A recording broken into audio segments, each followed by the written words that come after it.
Hello, John. Thank you for coming back to the channel. Thanks for having me. So, just to remind the audience, we are live streaming on YouTube and also simulcasting on X Spaces. If you have a question, please type it in the chat or join X Spaces, ask for the mic, and I will do my best to make sure you get your question in. In addition, please click the like button so we can grow this channel and share the links with your social media.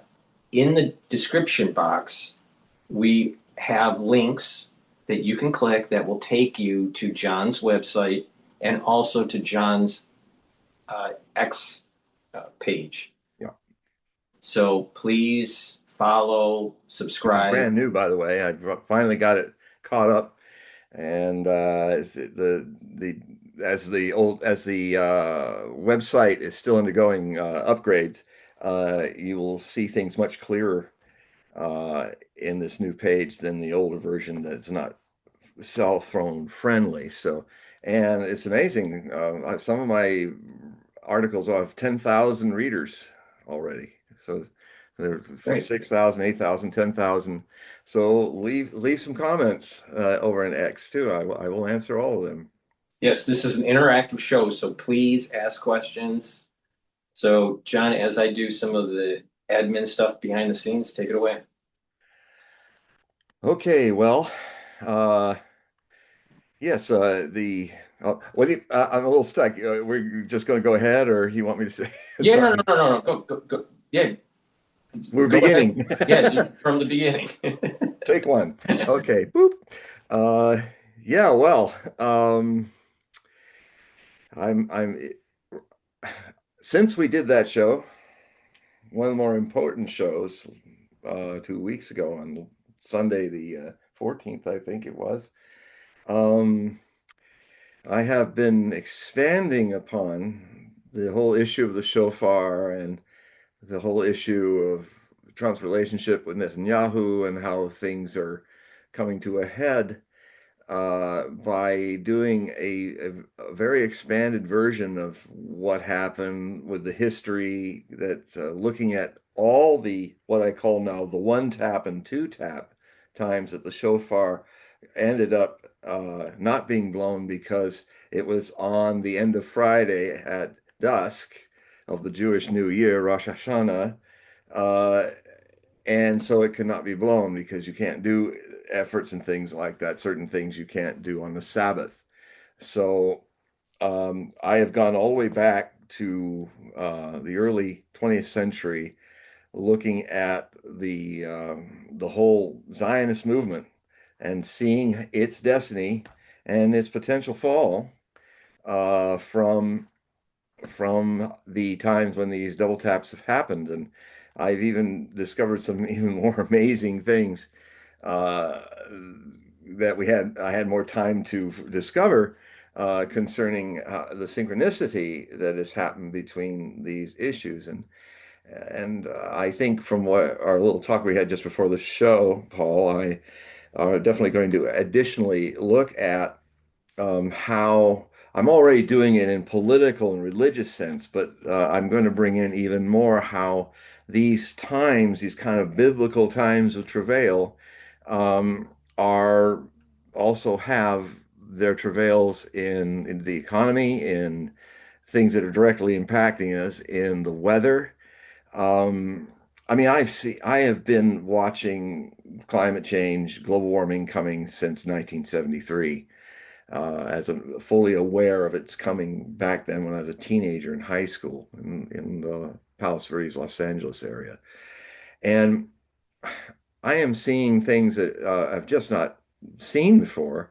This huge pressure dome that developed over Europe was like a science fiction movie. It was the kinds of heat and I have friends in Paris that are relating to me what's going on in England, in Germany. They had 100 degrees in Berlin. They had 101. They got there was Rennes in Breton, which is more like a Pacific Northwestern climate, rainy and cooler. Rennes had 113 degrees Fahrenheit. in that part of Western France. Um, and now it's slowly moving. Now the Czech Republic and the Slovakian Republic and Hungary is now getting triple digits.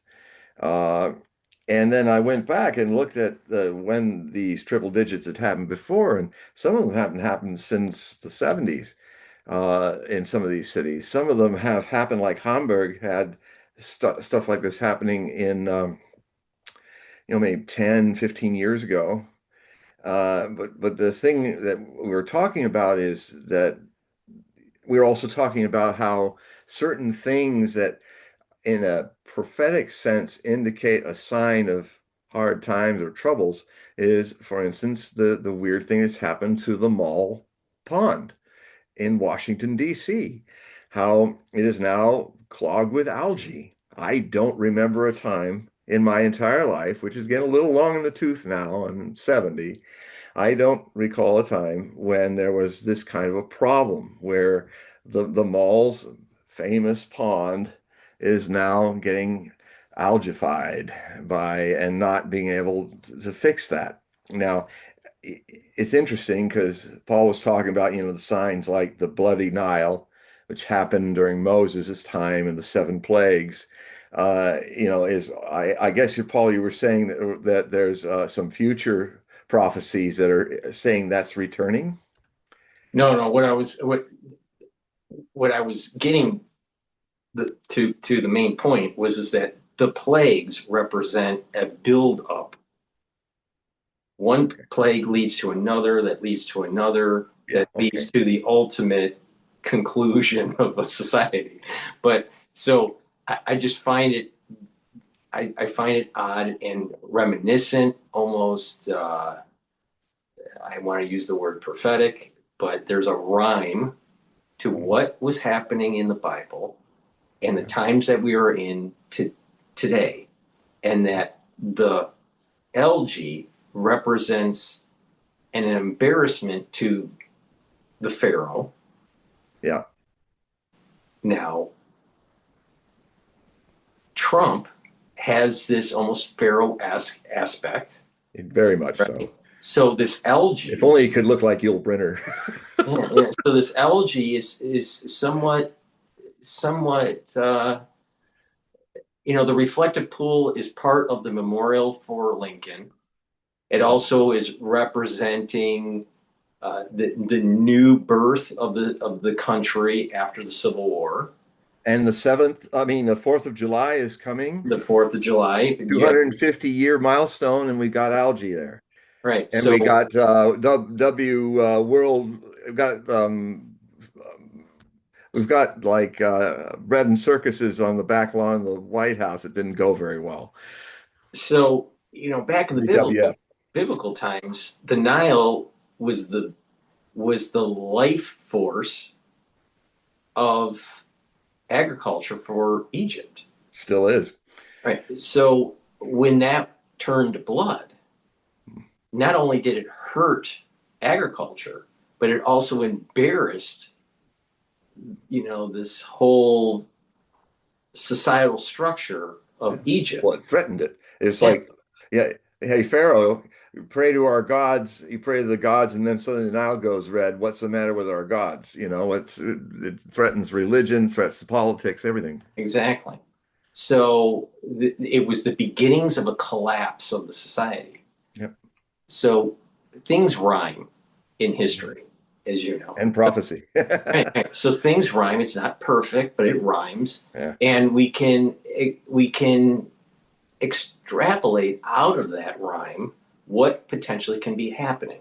And I sense that the algae represents a buildup of a series of events that are going to take place in this country that will increase the embarrassment and lose our hegemonic power. Now, that's my take on it. I'm sure others would disagree, but there seems to be a biblical alignment with what's going on and this curse that we're talking about with the Sabbath and Rosh Hashanah aligning in the next this year and next year. Yeah. There's 2 consecutive years of this, which is not good for me. Yeah. Well, as I've been studying, I call them double taps in this Right. new. Right. That's a It's good like you term. get hit once, you try to come in to fix it, you get hit by a second missile from God or something or whatever. That's a good term. They, So the reflective pool represents almost a life force of our republic, rebirth after the Civil War. A lot of uh, civil rights issues were discussed around the reflective pool in front of yeah. Lincoln. Poor So this people's is poor people's town, the village that Martin Luther King set up that started to look at poverty. I had a dream. right. Martin Luther King at the Lincoln Memorial. Um, Many people, even Louis Farrakhan, tried to get the Million Man March there, and other things going on. So yeah, it is in the poetry of prophetic poetry, and its subjective significance because the objects are telling us that the subjects, us, are indicative of if we're not able, if our bridges are rusting and falling over, um, if um, if reservoirs in Southern California that should always have been prepared to have water in them during the fire season were ignored, and the mayor of LA, was off on a vacation and didn't really want to come back when there were those huge fires a few years ago that took out a whole a town near Malibu. And what these show is the same things you would see when the Egyptian Empire was crumbling, when Rome was crumbling, um, the ponds and the fountains of Rome getting gritty because people don't care anymore. People are not motivated. And I would also add a famous observation of a great 20th century mystic, George Ivanovich Gurdjieff, who experienced this firsthand with the collapse of 500 years of Romanov rule in Russia. When that happened, the Bolshevik Revolution came.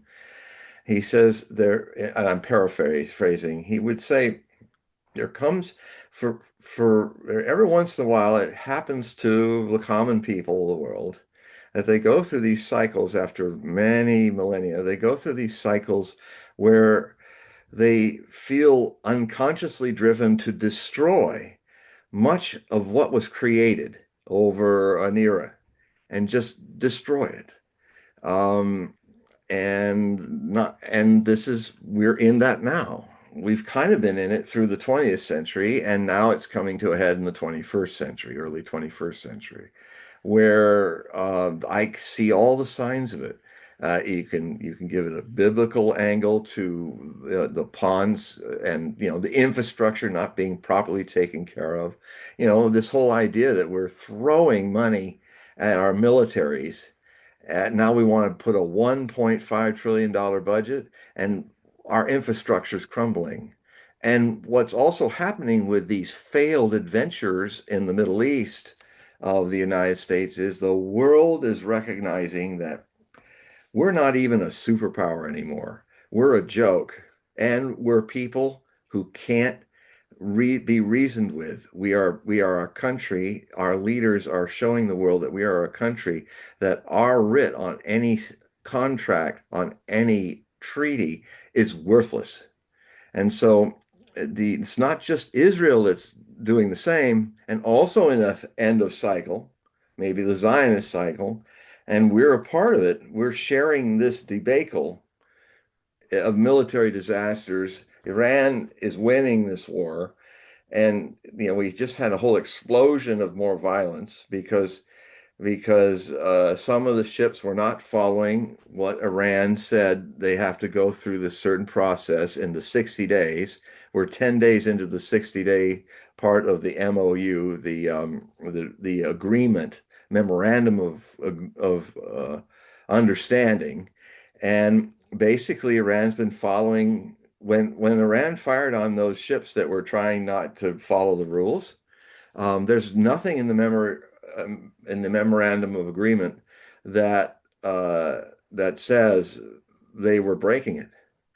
And that's the thing, the incontinence of mind of our leader and our government that surrounds him.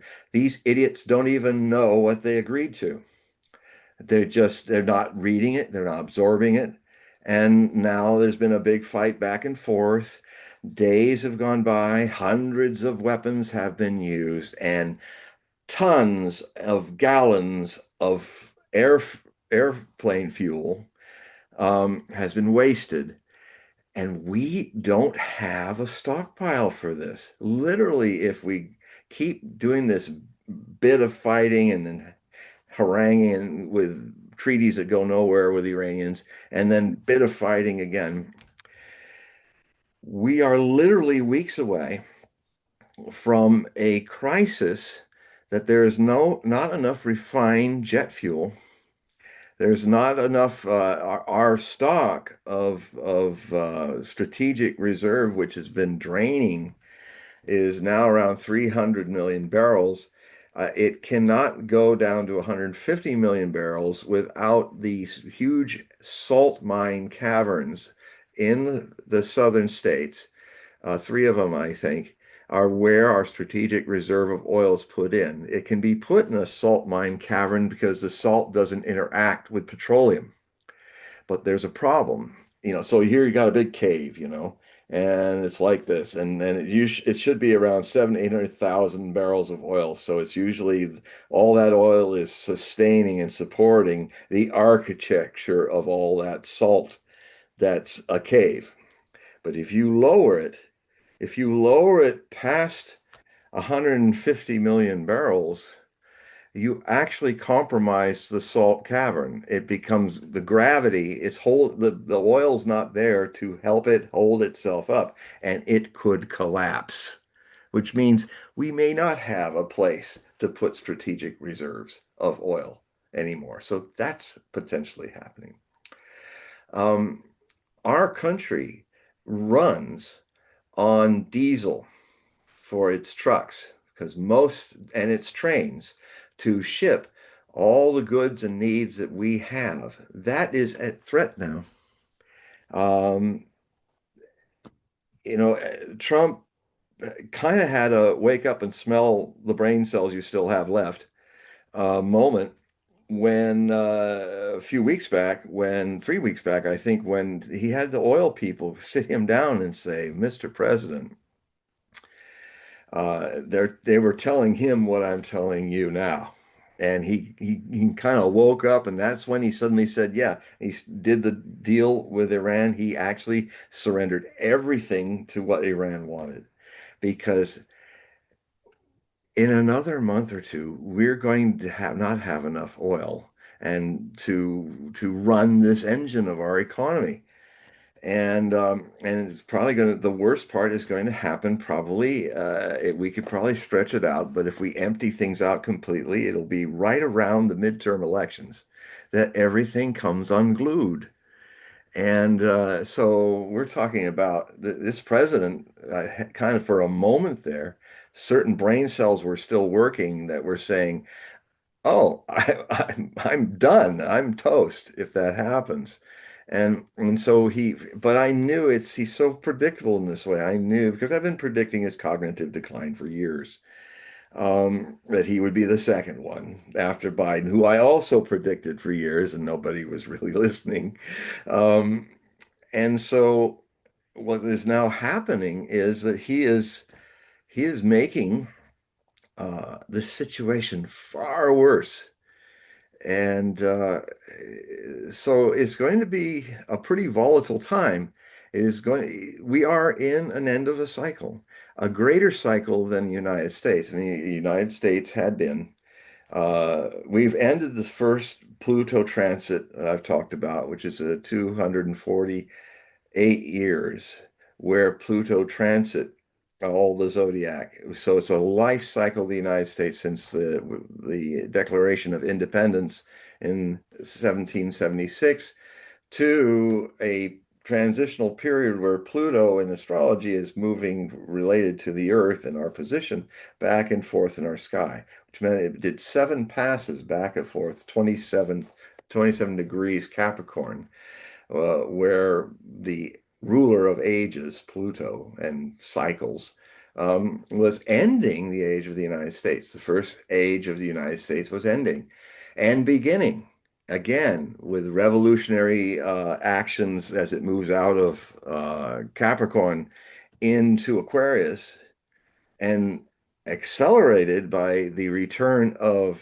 Aquarian Pluto over the birth of the French Revolution, which is coming in 2034 through 36. There'll be 4 transits over that. So we're entering a time of revolution. And just as it often happens when things break down, the French food system broke down because of weird things happening with the climate, just like they're happening now, only much more than before. And these, where if a freak thunderstorm in 1788 going across central France could destroy the harvest of 1788, with the ultimate consequences happening by July 14th of 1789, people had bread that was too expensive to buy.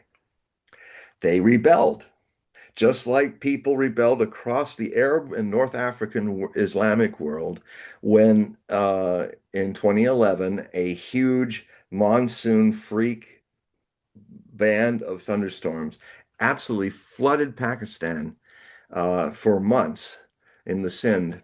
But its counterweight was a high pressure dome over Russia that in 2010 um, happened. These two things happened. And in 2010, it was so severe, there were 500 megafires across European Russia. It was so bad, they lost, I think, a fifth of their grain production, which meant that they could not export for 9 months Russian grain, affordable Russian grain, because if they did, their livestock industries would, all the animals would starve. So where did all the Arabs countries go? They went and bought grain from, just like people used to be able in Europe to get cheap Russian natural gas, and now because America blew up the Nord Stream pipeline, and to cut Europe off from Russian cheap gas, to force them to buy their natural gas in the United States at a price 4 times higher than is sustainable to keep a European society going like it is with its social program. It's, all the stuff that's high taxes, but it used to go to, that was enough to keep the German industries going and the industries of Europe. It was enough to keep this kind of high-end, expensive, but nice, where you get free Medicare and all of that. Well, now that's all destroyed by that one explosion in the Baltic Sea that we triggered under Biden, to basically force the Europeans to become our satellite, which is what empires do. There's hell hath no fury like an empire that's crumbling fast. The first people that it exploits the most are the people that have pledged their allegiance to it the most, the vassal states. They are like unnecessary children, burdensome children that are eaten alive by a dying empire. And we are basically doing that to Europe. And so yeah, I mean, these are the mechanics of how it all falls apart. And this is not new. It's just what makes this period different than any other before is every other situation like this was regional across human history. This is global. We're having a global shift where the global majority of the human race, about 7 billion people, are are turning their back on the West and all of its abuses, all of its manipulations of currency and wars. And we're turning our backs. The world of South America, um, Eurasia, even Russia considers itself now Eurasian first and European second. And Russia, European Russia, is 1/3 of the European continent. So they're facing east. They're seeing their destiny is with the east. They're the rising of China is another interesting thing that when civilizations, I mean, it's going to be a little controversial, but I have to say it because and that certain moral fiber, you want to see an empire that's falling is when it becomes filled with degradation, filled with libertinism, and unfortunately also when you see certainly things that were considered a mental disease requiring therapy, like gender dysphoria. Now you show a sign of this empire starting to crumble is that now that something that needs medical help is now being considered a right, a human right, that I think I'm a woman, therefore I want to be a woman.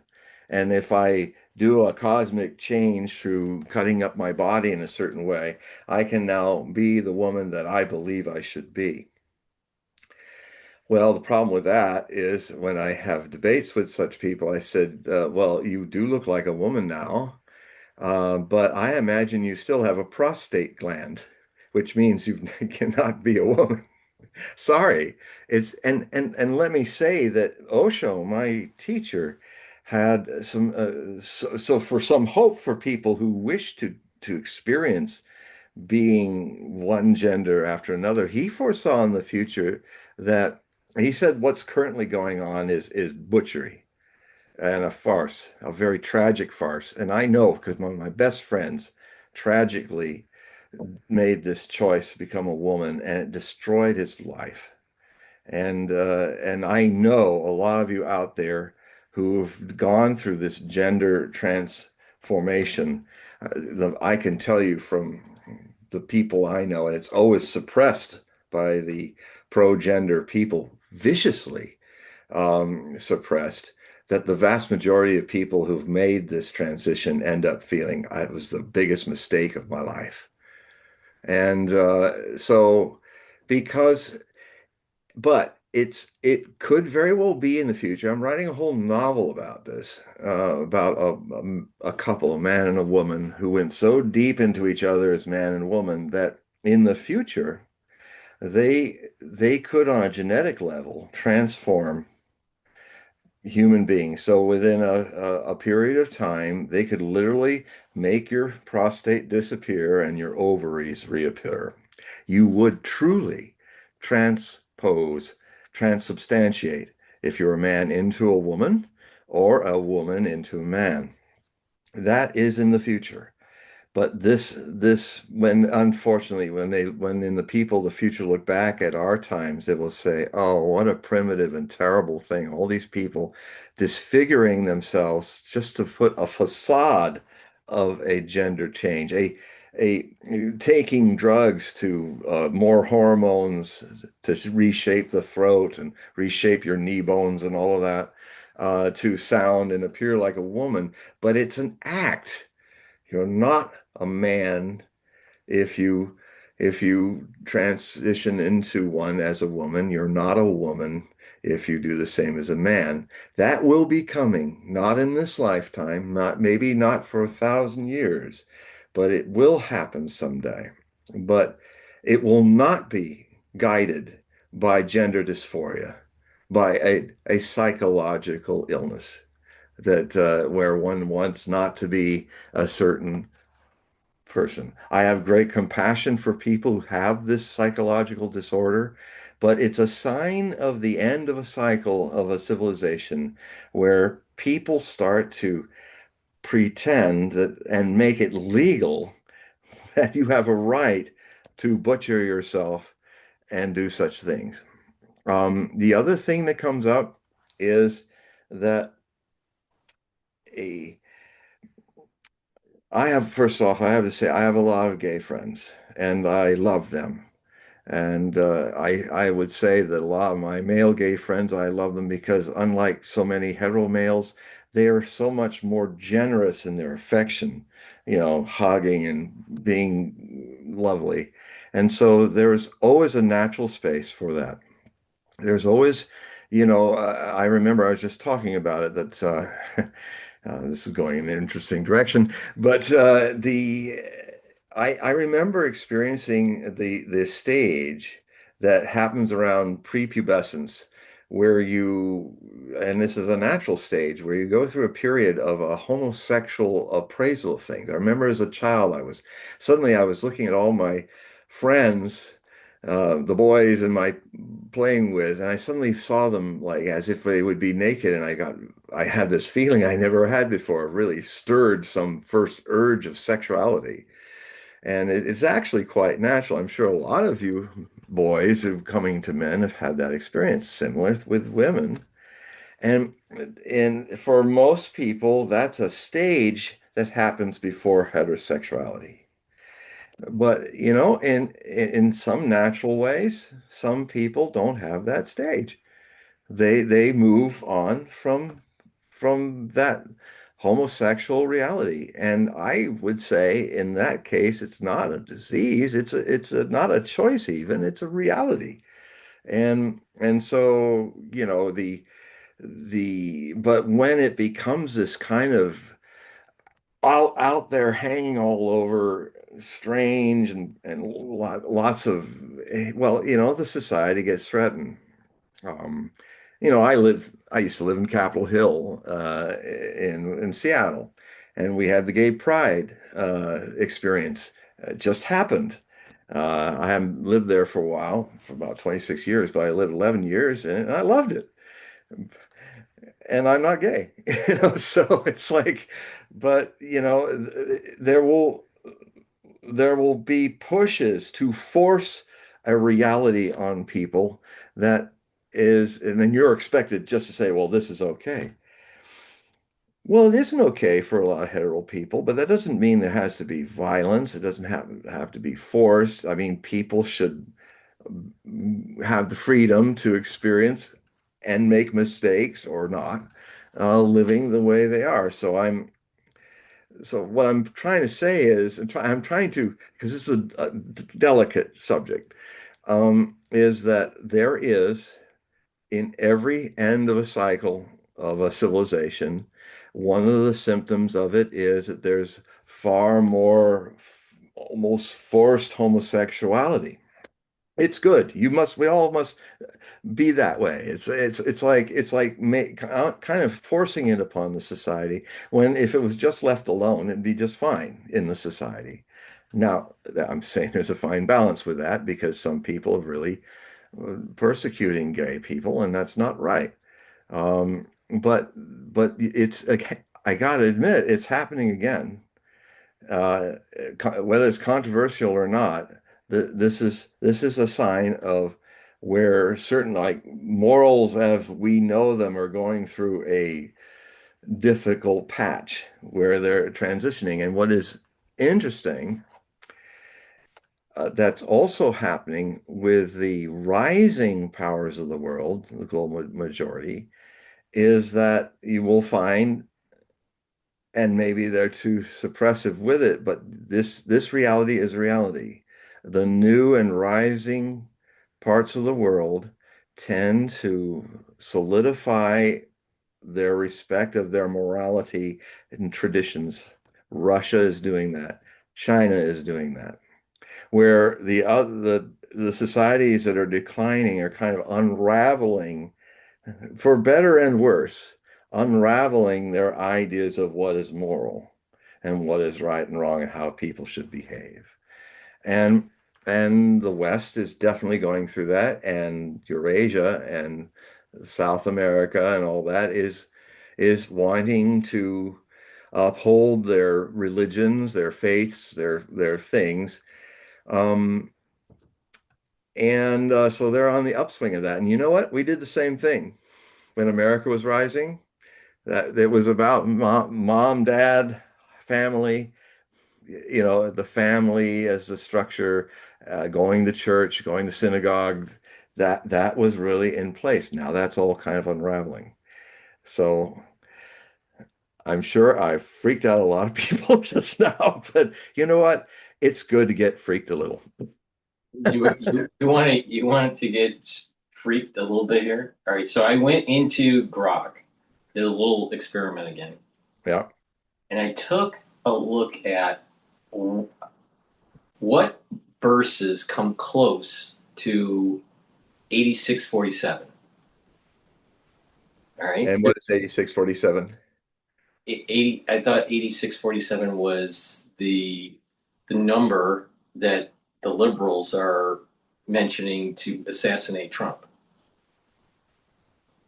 isn't it? 8647. Oh, you mean August Eight? the No, no, 6th? no. What they 86 means shoots. Knock him out. Yeah. We're Right. in 86. 47 is his presidency. Oh, 8647. Okay, so if I Yes. take I get it. 8647 as a number, Yeah. and all of the Hebrew letters have a numerical value, one method in Gematria is to look for phrases within the Torah that are close to it or exact.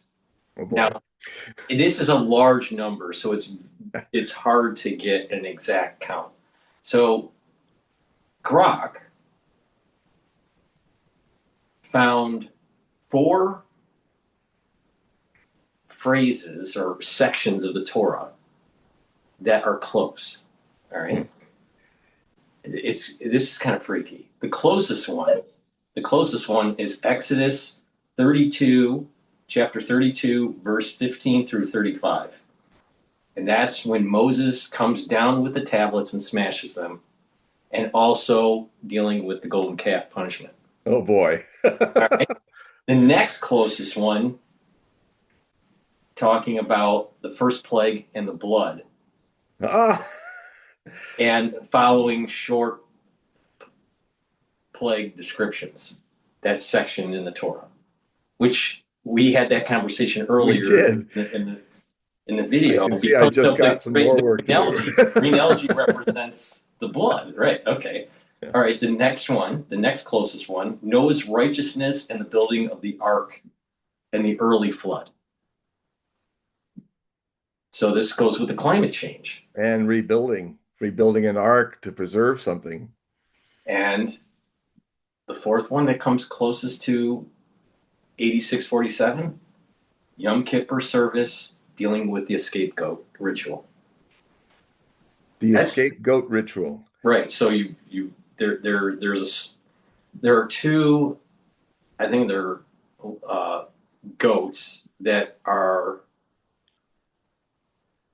uh, sacrificed or not. Well, there's a ritual. Let's just say one is let go into the wild. I thought, and it eventually dies. The other one is thrown off of a cliff. And if I remember right, there is a cloth that's wrapped around the horn or wrapped around a rock or both. But if it stays white, then the sins are absolved. If it turns red, then the Kohanim within the temple didn't do something right, and there's going to be a curse. But I'd have to go back and make Yeah. sure all my facts on that are right. But the point is that there isn't a scapegoat. This is the whole. There's where the term Yeah, scapegoat comes it all comes from. from Yom Kippur. So Oh my we God. slaughter an animal or sacrifice an animal, and part of that sacrifice ritual is to throw it off of the cliff. But I thought there were two, and one is let go into the desert to die. But I could be wrong on that part of it. But a scholar would have to, we'd have to talk to a scholar about this. Well, something beyond But Grok, yeah, something that's but the thing is that there is a scapegoat ritual during the temple times. So Trump's 8647 number coincides with the golden calf, the smashing of the tablets, the plague, the first plague, of Noah's, blood of the Nile.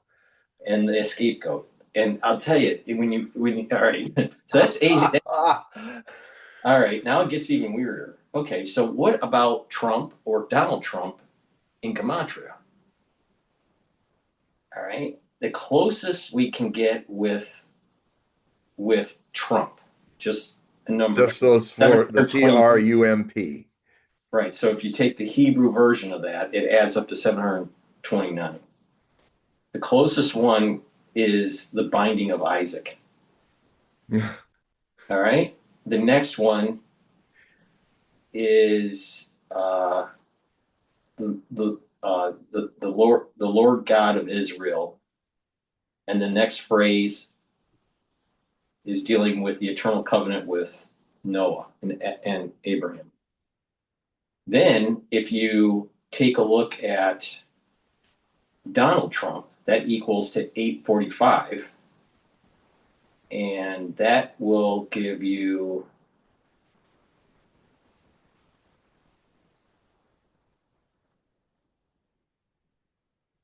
the closest one is, and God said, "Let there be light."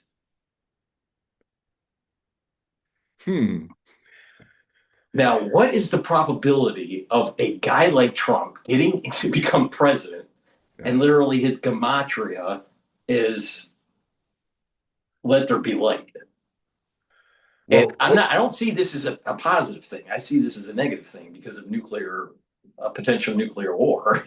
yeah, like the light of a nuclear. Yeah. Yeah, it could be because it's either or, and let there be Lucifer hiding Satan Maybe I'm instead just of playing light. games. Maybe I'm just playing games with numbers and making something out of nothing. But it's to me it's really weird where you take that 8647 and the closest phrase. It's not exact, but the closest that it comes to in the Torah is dealing with the golden calf. He represents gold all the time. Oh, When you think it's about Trump, it's gold. and Everything's he's golden calf all the way. yeah. Yeah. He's with Moses' brother making a big mistake. Yeah. So I mean, And and it then caused the 40 years of, wandering the wilderness. right, The golden calf. Otherwise, they would have gotten the promised land much sooner, but they had to purge out the entire generation of people that were responsible for that. And a new generation had to replace them, except for Joshua and Moses and Joshua's wife. Every who were pure and on the right side of God on that one, not with a golden calf. So they had to purge out basically what is a Baal god, Baal Hamon, you know, out of their Jewish Hebraic religion. And so for 40 years, what it reminds me of, Paul, is it's back to the other issue about, and I write about a lot about this, but now thanks for all the extra work you're giving me. But it's good. The the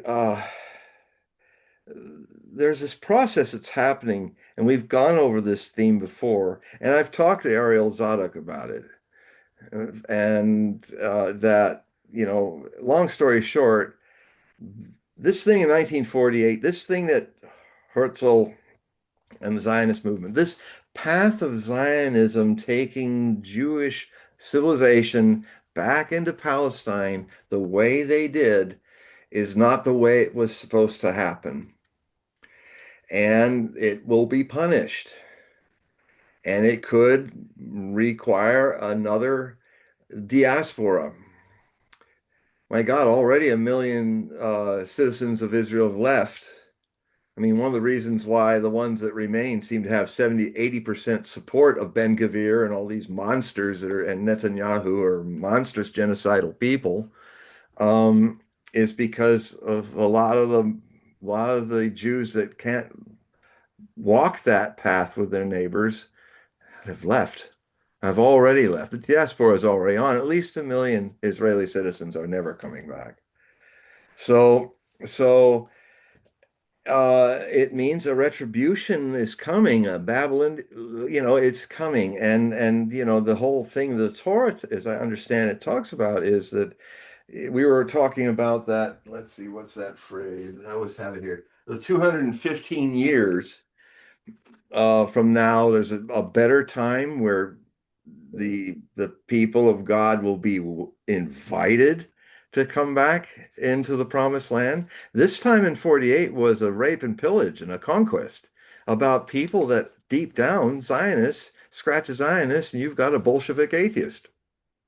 It's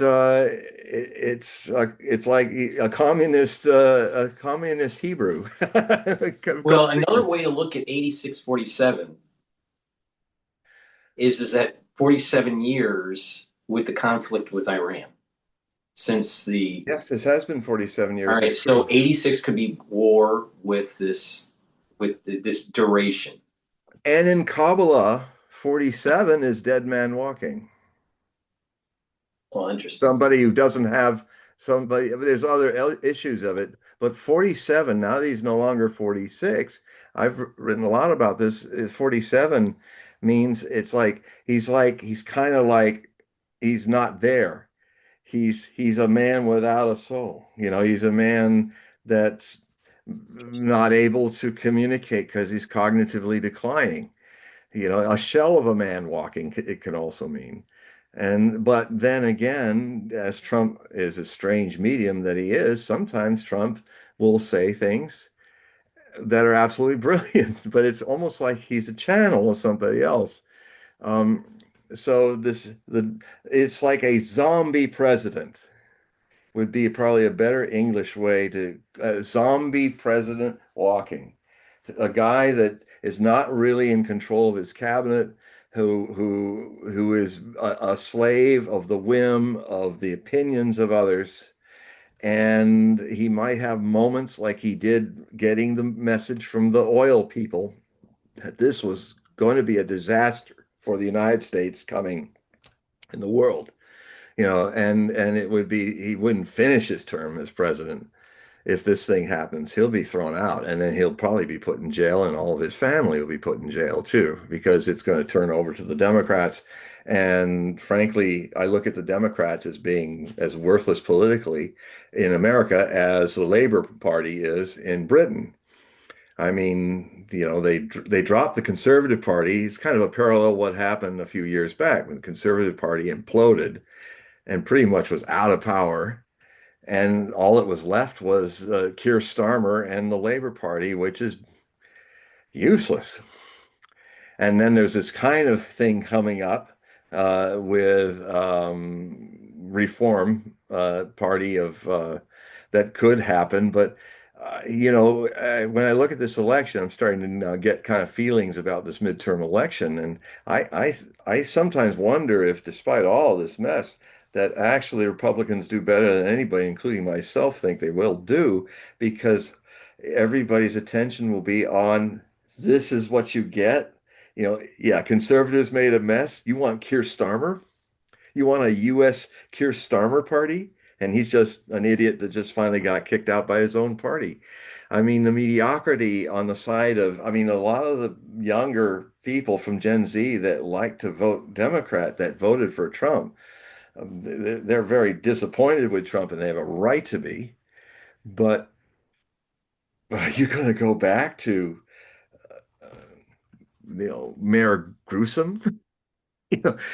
Or this idiot that's been the mayor of Los Angeles that let a big part of it burn up because of the things that she did, and kind of Right. you know um, the Democratic Party uh, has no answer for you. What's really needed is a rebellion where a non-alignment becomes a party, where because this whole Democrat Republican thing is dead. And that's another thing that's going to fall away. And we could go a whole other show on that. Closer Well, to when we look at that 8647, assuming 47 represents Trump, well, it 86, does numerologically. He is right? the So, 47th president. right. So, And also 747, 7, 8, 9, 10, 11, 11 is also kind of a danger, a vibratory thing, like September 11. right, It's right. a, yeah. 86 is also Elohim, which represents God as the creator and judge. So so since I'm I'm telling you with My Jewish parts say oy vey, you're oy right. vey. Double tap away, babe. But you have the The double double tap. tap going on with Rosh Hashanah, two Yes. consecutive years. You have this. Everyone's talking about the 8647 stuff, right? And it's like a hint. Sometimes it's hard to describe this. Sometimes in our plane, we will be reminded of something in Yeah. a dream, in some sort of symbology, whatever. Yes. But that we keep on hearing for several years now, 8647. Yeah. Also, 4547 is another one, which I get Yeah. That's it. 9/11 from. All right. Yeah. But the thing is that 8647 could actually be meaning, uh, hinting that pay attention to this. Something bad's coming. You can stop it, Yeah. but that something bad is coming, Yeah. and you need to pay attention. The symbolic language of prophecy. It is a language. It can be listened to or ignored. And there's so many different kinds of prophetic tradition that deals with this. We're dealing with the Hebrew right now, but there's so many, many ways that the mystery is trying to tell us something. And it is up to us to listen or understand. Because even prophets are, most of the time, I think prophets are just telling us what they were revealed. And that doesn't, we presume that they know what it means. And I think it's more like, no, I don't know what this means because it's not about my time, in some earlier times, but there will come a time where the people where this is supposed to be understood, they will know because it's not about us 1,000 years earlier. If you're talking, it's not about the biblical prophets. They are just the messengers. Sometimes we kind of think that the messenger has to know what the message is and has a degree in the message he's sending. And look, somebody just says, look, here's the message, go tell them. Well, he doesn't know anything but to convey the message. And so he asked him what it means. I don't know what it means, but that's the message, and I've been given it from the beyond, and it's up to you to figure out what it is and make it better or worse considering your intelligence and wisdom. We do have John on X Bases. So, I'm sorry, John the Apostle? not John. I'm sorry. I'm tired. We have Don on X. Don! So Don, if you want the mic, I'll give it to you because we weren't able to get to you Yeah. 2 weeks ago. So if you want to ask your question, if you remember the question, or if you just want to chime in, just let me know. Lay it on us, Don. But we do have someone typed in the text that they took a look at your Millennium book. Yeah. See, it looks like he picked it up at the book fair. Yeah. Yeah, not it'll be the Millennium. Well, there's Nostradamus and the Millennium. That's my first book. And then there's the Millennium Book of Prophecy. Those are the two real starters. And there are so many things I predicted in them. First one was out in 87. The second was out I conceived in 1990 and was finally published in 1994. But there's a whole lot of amazing stuff, like a lot of themes that I've been working on for all these years. They started there, the idea of the roaring 2020s, the idea that climate change was not coming severely at the end of the 21st century, but somewhere around 2030, 2040, and many, many other things. The police state with a smile, all that stuff I started writing about in 1987 through 1990. We do have a question here in the text. I don't know if you want to answer this or not. Well, What do you sense in terms of gold, or I'll expand the question in terms of the markets? Do hmm. you see in 2026 or 2027 as we go into this double tap? Do you see markets collapsing? And do you think that people are going to be moving towards safe havens like gold? Or are they just a false safety? Well, the thing about capitalism, it comes from capital, capitalis. It means from your head. So whether it sinks or swims is dependent on the social contract of a bunch of people who agree that this idea can be made an action. And in this way, the Aquarian Age is, this is exactly what the Aquarian Age is about. For instance, it's not it's not that very complicated. Well, we'll talk about another form of gold. Um, um, the Bitcoin. It is gold made of math. Math becomes a rare value to reserve and then translate into currencies. And so um, it's valuable because it's so complicated, these numbers, that it only has a limited number of bitcoins that can be created. So that gives it value because it's if there was gold everywhere, no one would give a damn about gold, you know. But if conch shells were very rare, we would be basing it on conch shells. We would have an agreement on something like that. So there has to be a rarity that gives it preciousness. And what's purely Aquarian Age is Bitcoin. It is a new kind of gold, but it does not transcend the other reality that is an ancient reality that may come back again, and that is I think it's very likely, and I think you can see the Chinese and the Russians and everybody that's kind of in the BRICS world are buying up gold like crazy because they are already seeing the light that we will have to come back to a kind of gold standard.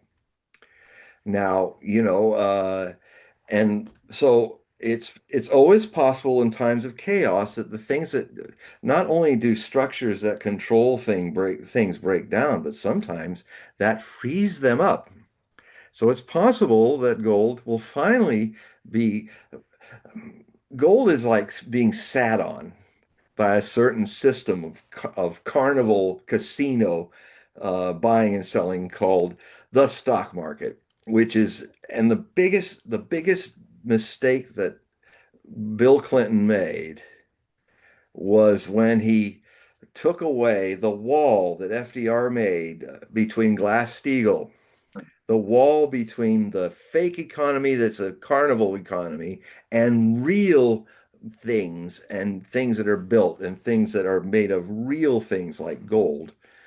And it was the greatest, what FDR did was the greatest streak of prosperity that the human race has ever seen, that Bill Clinton began the end of, and the end of his presidency, his second term, when he removed the barrier between the real economy that makes things and the speculative hocus pocus uh, casino carnival economy. And so now there's no the first thing that a good president which must do and a good government is bring back that wall. Make banking as boring as it used to be. And you have established, and when those walls are being put up in China, I mean, the whole way China is built is that no capitalist can become a leader of the Chinese government. And they said, well, why are you doing that? I said, well, we've watched you. And what you get out of it is oligarchs. You get Elon Musk, you get Donald Trump and his family, you get oligarchs. I mean, what happened when the Soviet Union collapsed is the difference between Ukraine and the Russian Federation is that when Ukraine became a free of being the Soviet Socialist Republic of Ukraine and became itself a country, it had the population was 45 million. And it had, because Ukraine was a major powerhouse in the Soviet Union as one of its economic biggest bases, its agricultural base, it also had an economy equivalent in value to France as well as a population. What happened after 1991 is that Russia and Ukraine went through troubles where oligarchs took over power. And it almost destroyed Russia because they were doing is they were selling off the Soviet Union that was still part of the Russian Federation. They sold everything out, made a whole lot of money, and took all that carpetbagging from America, the so-called GMOs that were trying to help better Russia were just raping and pillaging Russia. And the same thing was going on with the GMOs coming in and the oligarchs being created in Ukraine.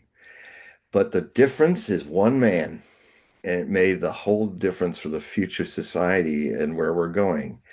When Vladimir Putin took over from Boris Yeltsin, he started to deconstruct the oligarchic grip, selling off the Russian state for its own profits. That didn't happen in Ukraine. The whole Kolomoiskis and all those people that were they just have sold the country's economy before this war began was a shadow of what it was in 1991. They raped and pillaged their own people for their own profits, and it led the breakdown of society leads to civil wars, leads to the rise of fascism in Ukraine through the Stefan Banderites.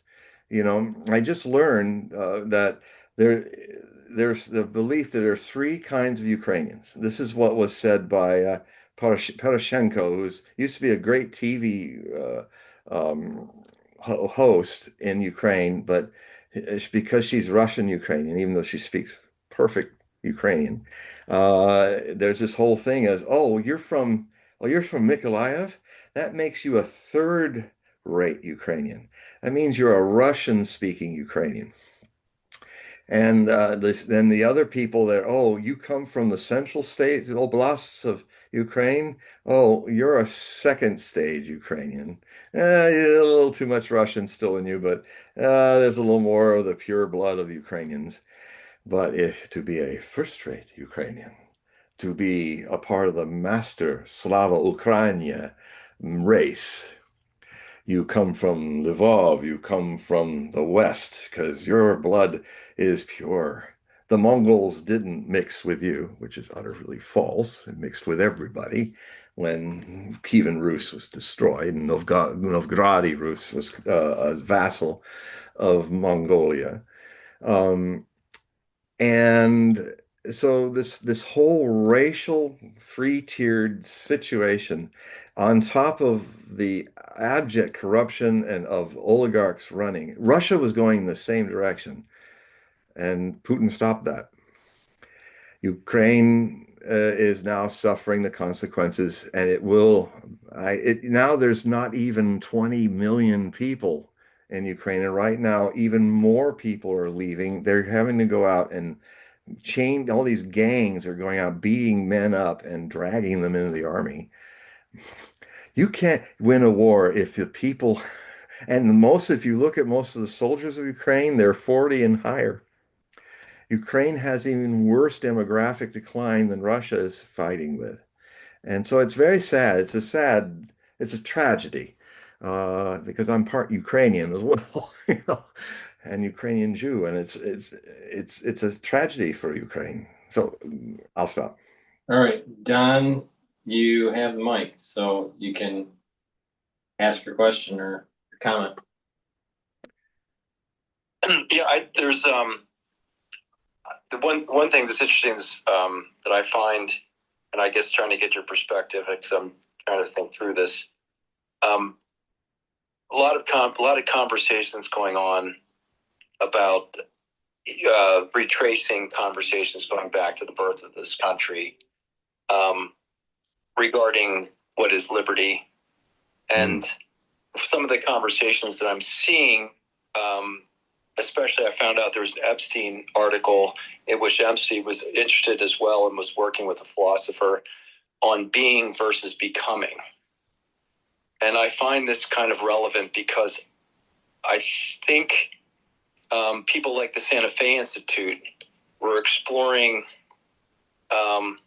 trying to connect the sciences in a way that where they had become disconnected, I think in Descartesian terms, in the sense that they isolated, and they were trying to find a way to create a common language so there might be sort of shared insights. And so they chose Heraclitus on becoming versus Parmenides being. And I say this seems to be, and the funny thing about this, when I got onto Twitter, I was on a space on Heidegger on being in time, where I think Heidegger was trying to go back and ask this fundamental question again of philosophy of what it means to be. And I think this is sort of lost. I find like this question is so fundamental to trying to figure out how we are going to reorganize society, especially as this singularity unfolds. Because I think the technologists are going to find that becoming is more attractive, that we don't know what can be, and there perhaps is no permanence to being, and perhaps it's sort of mutable. And so therefore, where our rights come, perhaps our rights don't come from God, which you could say underpins a republic, but it comes in the fact that we could become our own gods, and therefore, where do our rights come from? And so it's a really fascinating conversation, but I'm not seeing it had in a way, because there's just so many distractions to get down to this fundamental question of being. Because if you can't define it, I'm not too sure what structures are going to be presented in order to create it, to organize society in a way that respects our individual choice. Don, that's a fantastic layered observation, and let us where I'll enter into this very fundamental question of our republic and ourselves as existing is, with time, definitions change, but the core of the definition doesn't always change. You know, the Declaration of Independence,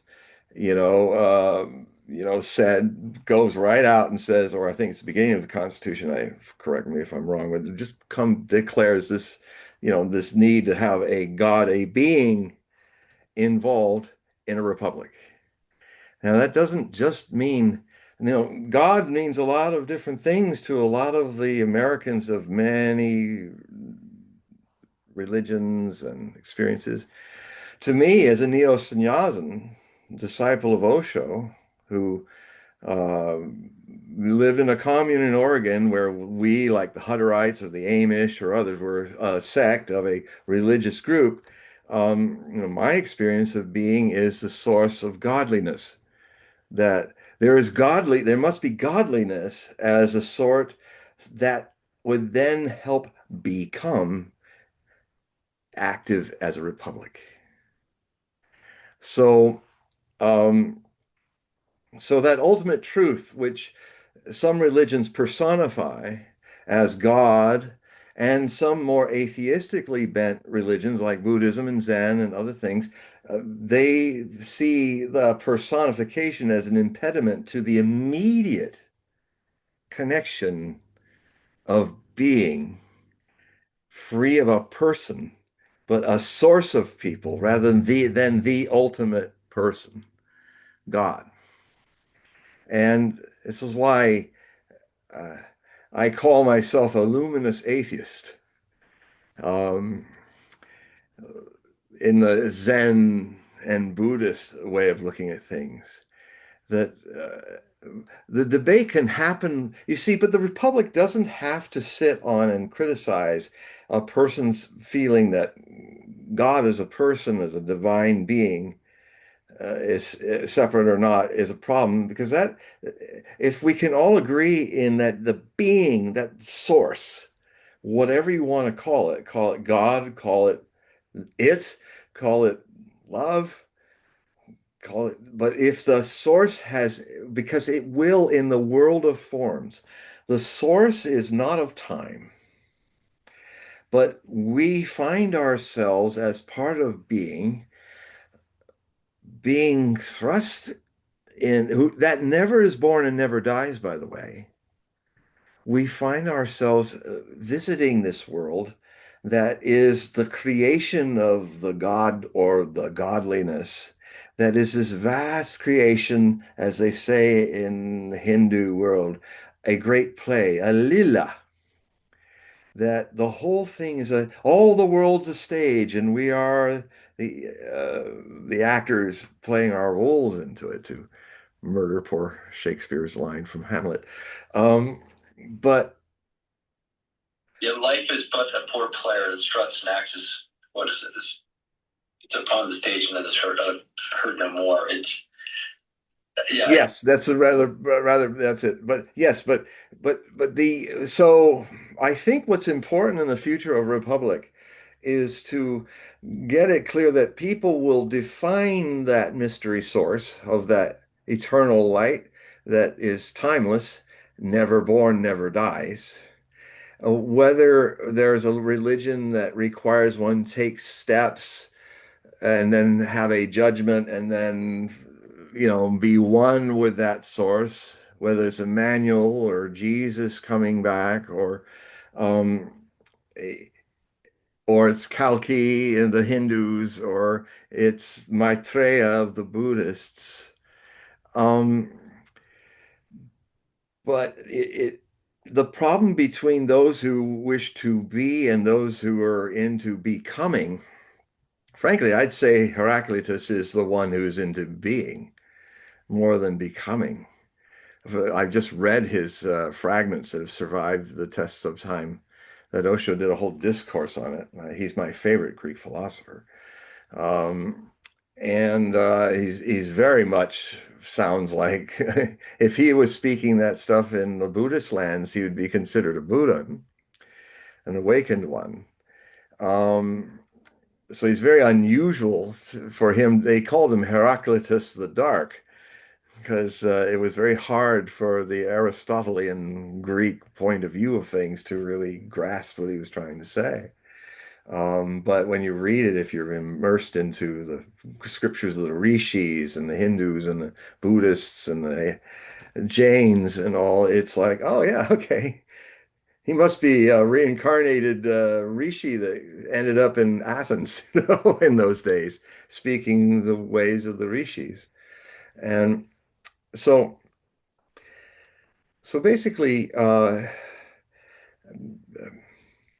the the Republic is the becoming of the play that being must journey in this life in a political and well, also morals are involved. I mean, there's some attention to the Bill of Rights, which is the most revolutionary thing about the U.S. Constitution. By the way, the karmic return of a cycle with Pluto and Aquarius is a review of how our Constitution was made and how they managed to work it out. It was not easy, and a whole lot of people didn't even want a Bill of Rights put into the Constitutional Congress. A lot of people were against the Bill of Rights.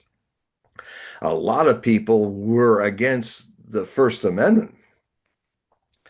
It was quite a job to get that in. And frankly, even after the Constitution was signed and used, it was one of the first challenges against the First Amendment just happened a few years after. And as Judge Andrew Napolitano in a speech I saw him do in Kingston, so I wasn't there, I saw it in video, walked through all the ways the First Amendment was challenged to this very day.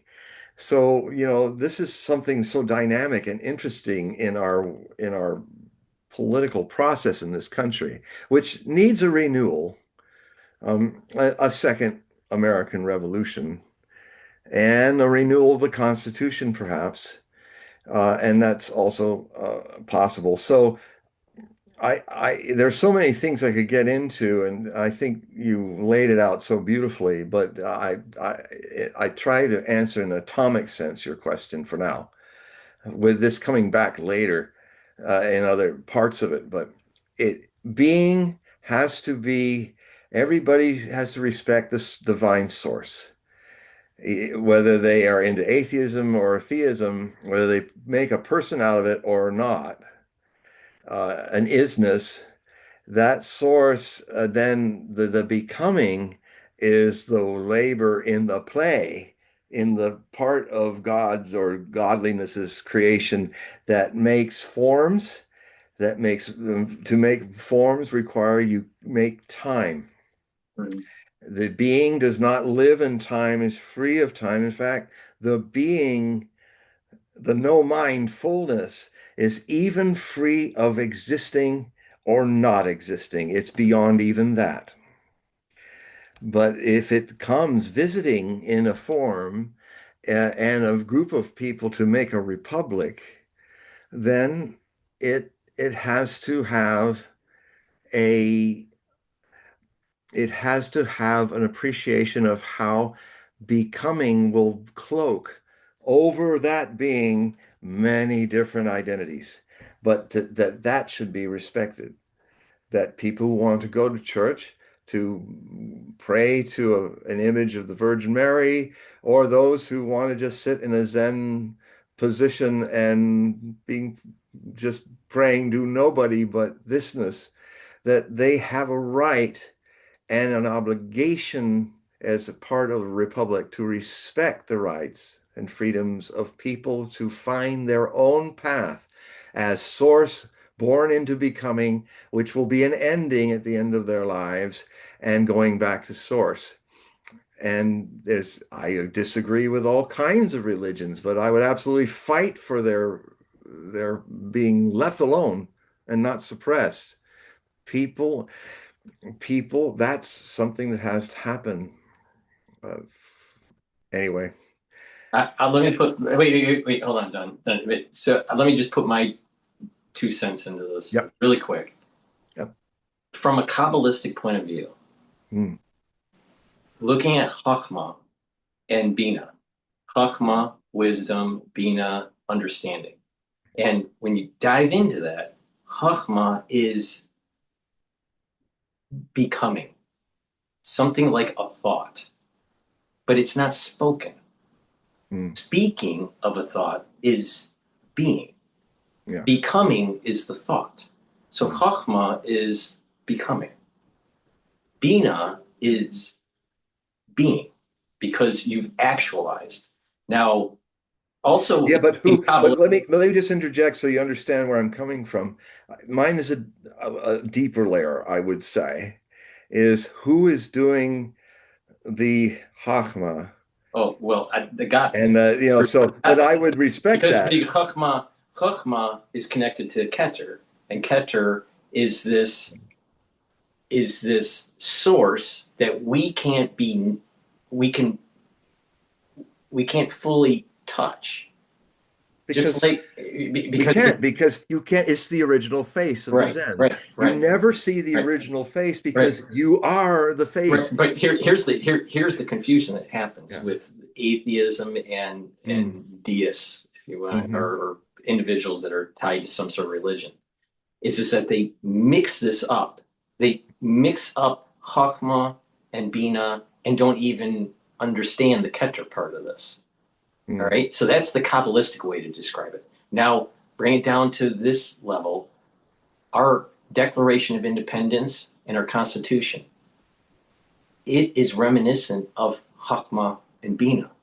Our Declaration of Independence was the becoming, the being was the Declaration, right? Right. The Declaration of Independence is the becoming, and the Constitution is the actual actualization. Yep, it is. So that's just my 4 cents on this. So yeah, but and then our mother and father seed us, and then out of the womb we become this body mind vehicle, and just my view of it is that And everybody's view should be pursued to its But, ultimate but from a revelations. Kabbalistic point of view, there is the Kab flow, and that flow is from the Godhead or Yeah, whatever you want to call it. But it doesn't. yeah. It The just Kav I'm speaking of, it all comes from the Kav. right, right. And the Kav is the very source of everything that is made into form and becoming. And from the Kav, we return to the Kav. And Okay. we are always now the Kav.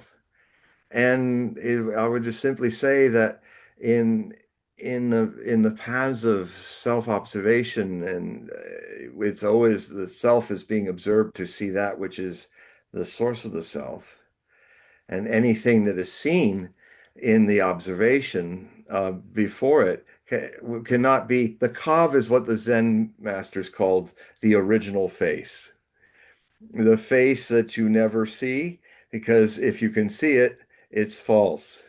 You cannot, it's a mirror image. It's not your real face. You cannot see your own face as it is. And it's a metaphor for the Kav is for the Kav. Well, you have Ein Sof. All right. So you have Ein Sof, and the flow from Ein Sof, the energy force Yeah. from Ein Sof flows into each of the attributes of the Sephirah. So the Ein And Sof, is and so that the what is the name in Kabbalah for Ein for Sof is the like absolute source, the Yahweh source? that would be Ein Sof. Okay, that's what I mean. I don't mean Kav. I mean The Kav is the Ein flow from Ein Sof. That's the energy force that allows for us to become. be. Yeah, right. And Even being is a becoming. depending on which attribute it is Yeah. in the Sephiros, Mm. depends on what metaphysics is happening. Yeah. That's why I love Kabbalah. What is being created. So all right. So all right, I think Kabbalah for me is the highest yeah, form of Hebraic like teaching. quantum physics of Yeah, but, it's remarkable. yeah. And it has so much, it's so close to the source understandings of some of the highest of many other religions. It's just in this beautiful, unique way, says it this way, and others say it another way. Yeah. So Don, yeah, you can continue. Go ahead. Yeah, the one thing I was looking at in this discussion, I think, is this sort of um, battle going on among, and I say this is again the Santa Fe Institute, which was pushing chaos theory, and this idea of entropy and what it might represent as sort of a ground state. So the idea of whatever our purpose is, because we seem to be able to kind of look at our own teleology to try to feel out what is the purpose of being, what is our purpose here, this constant reflection of it. And then the question is, if the purpose which we described in our Bill of Rights is to preserve idea of liberty, which is to be able to choose freely, that would be commensurate with being in the sense of something permanent. And that's I think the founding fathers are saying where our rights come, they come from a creator, and they're sort of in that definition, Yeah. something that's permanent in the sort of the habit of species of being a human. And that's where I'm going with. Now, on the transhumanist side, what they're pushing for is the singularity where we merge with the machines. And now in their path, say becoming in this merger with the machines. Now the machines, in their idea, if you talk to Kurtz on stuff, will actually become more intelligent than human minds. So in that sense, then what is becoming mean in that sense of the singularity, the direct in the definition of where the technologists are leading us in this merger with the machines, where computation essentially is now the transcendent property over sort of the messiness of human cognition. Yeah. It's I saw this coming AI back in 1990 when I wrote the Millennium Book of Prophecy, half of it written in India, the other half when I came back. The I'm sorry to stop your flow for a moment, but there's I want to the what we call AI, I wrote about it as artificial enlightenment. It's almost enlightenment. It's a it's almost intelligence. It, I mean, what you described was in a marvelous way is a very apparently transcendental Dr. Frankenstein, who, with much higher sophistication, is not lobbing together dead matter of dead body parts to make Frankenstein's monster, but an even more subtle and therefore more dangerous Frankenstein doctor monster relationship. And I even said way back then that if people start to think that if the presumption of becoming its ultimate end, its ultimate danger, is that it decides that becoming is what it is, not being. It gets lost in the becoming and the changing. It gets lost in intellect rather than that which witnesses the intellect in the body. And the ultimate liberty, even Buddha's, even my master said, consciousness is the ultimate liberty, the ultimate freedom. Like I said, it doesn't even exist. It's free of that. So therefore, it doesn't not exist because it's free of that as well. But Osho used to say, and this should be in a future constitution, is that that you can only be as free as you're responsible for your freedom. Able to respond. Just let me finish. Able to respond to the situation. So freedom, so the freedom of the American citizen must have in writ the responsibility of the Constitution. Because you're only as conscious and free as you are responsible for yourself. And if you're not responsible for yourself, then you're not free. I mean, I personally think that our mission as a country, all right, from a metaphysical level, is very reminiscent of the vessels breaking and trying to bring back those pieces into a whole form. Mm. So this is reminiscent of what Lincoln was saying about a more perfect union. Yeah. So this is why I keep on saying that the Declaration of Independence is Chokhmah.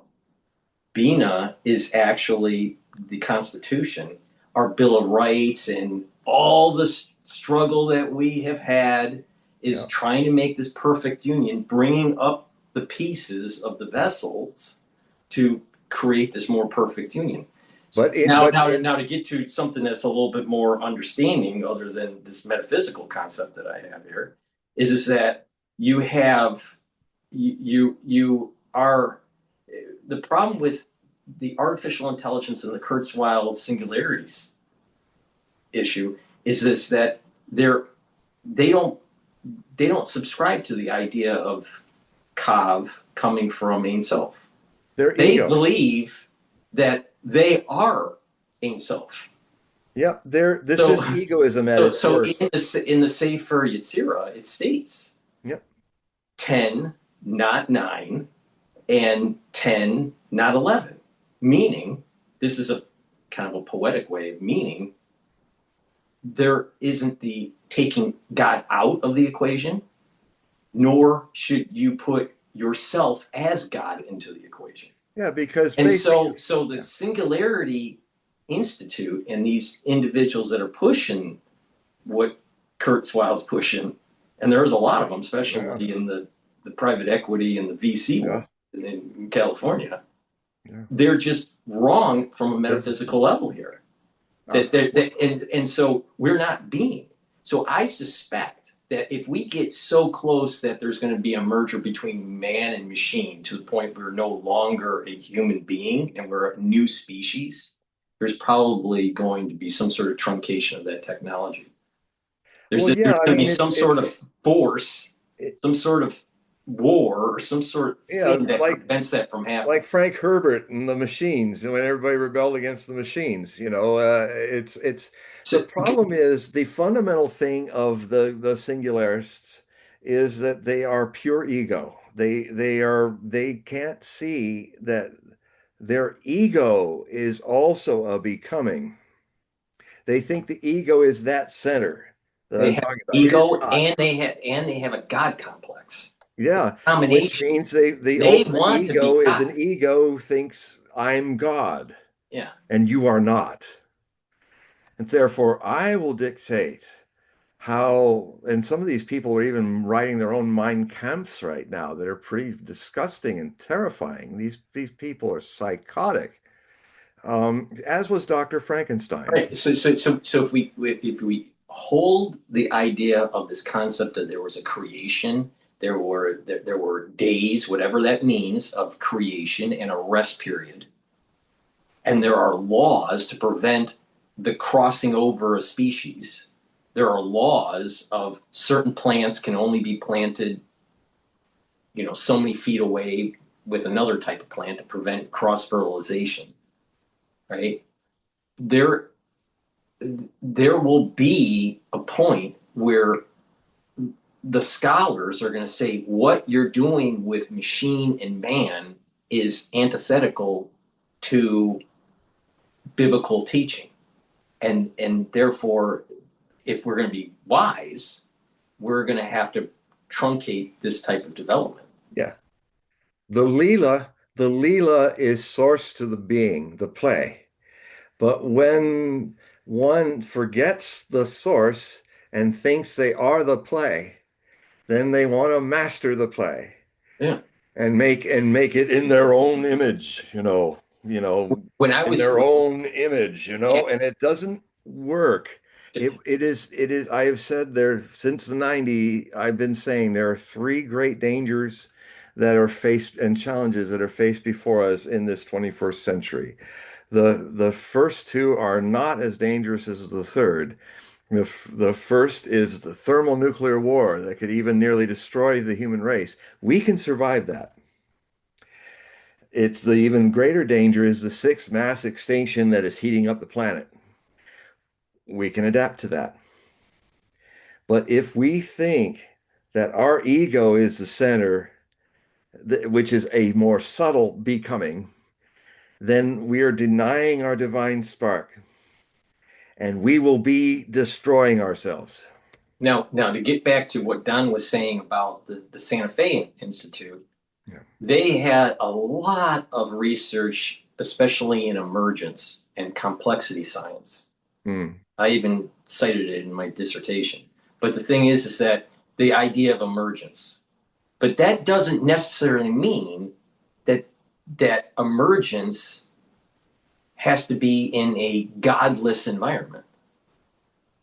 Well, So, in so, fact, so if the egoists believe they're God, they're creating it a godless. They're creating a godless environment. It's false. It's not real. It will break because if you can try to identity. Um, it's why I call AI artificial idiot, because identity is the ultimate illusion where you believe you're separate from the whole. You are the whole, the source of everything. But if you want to be separate from that, like Mordor, he wanted to sing a dissonant tune when all the other beings in the creation, Tolkien's beautiful musical creation of Middle Earth and everything is, there's all these beautiful harmonies.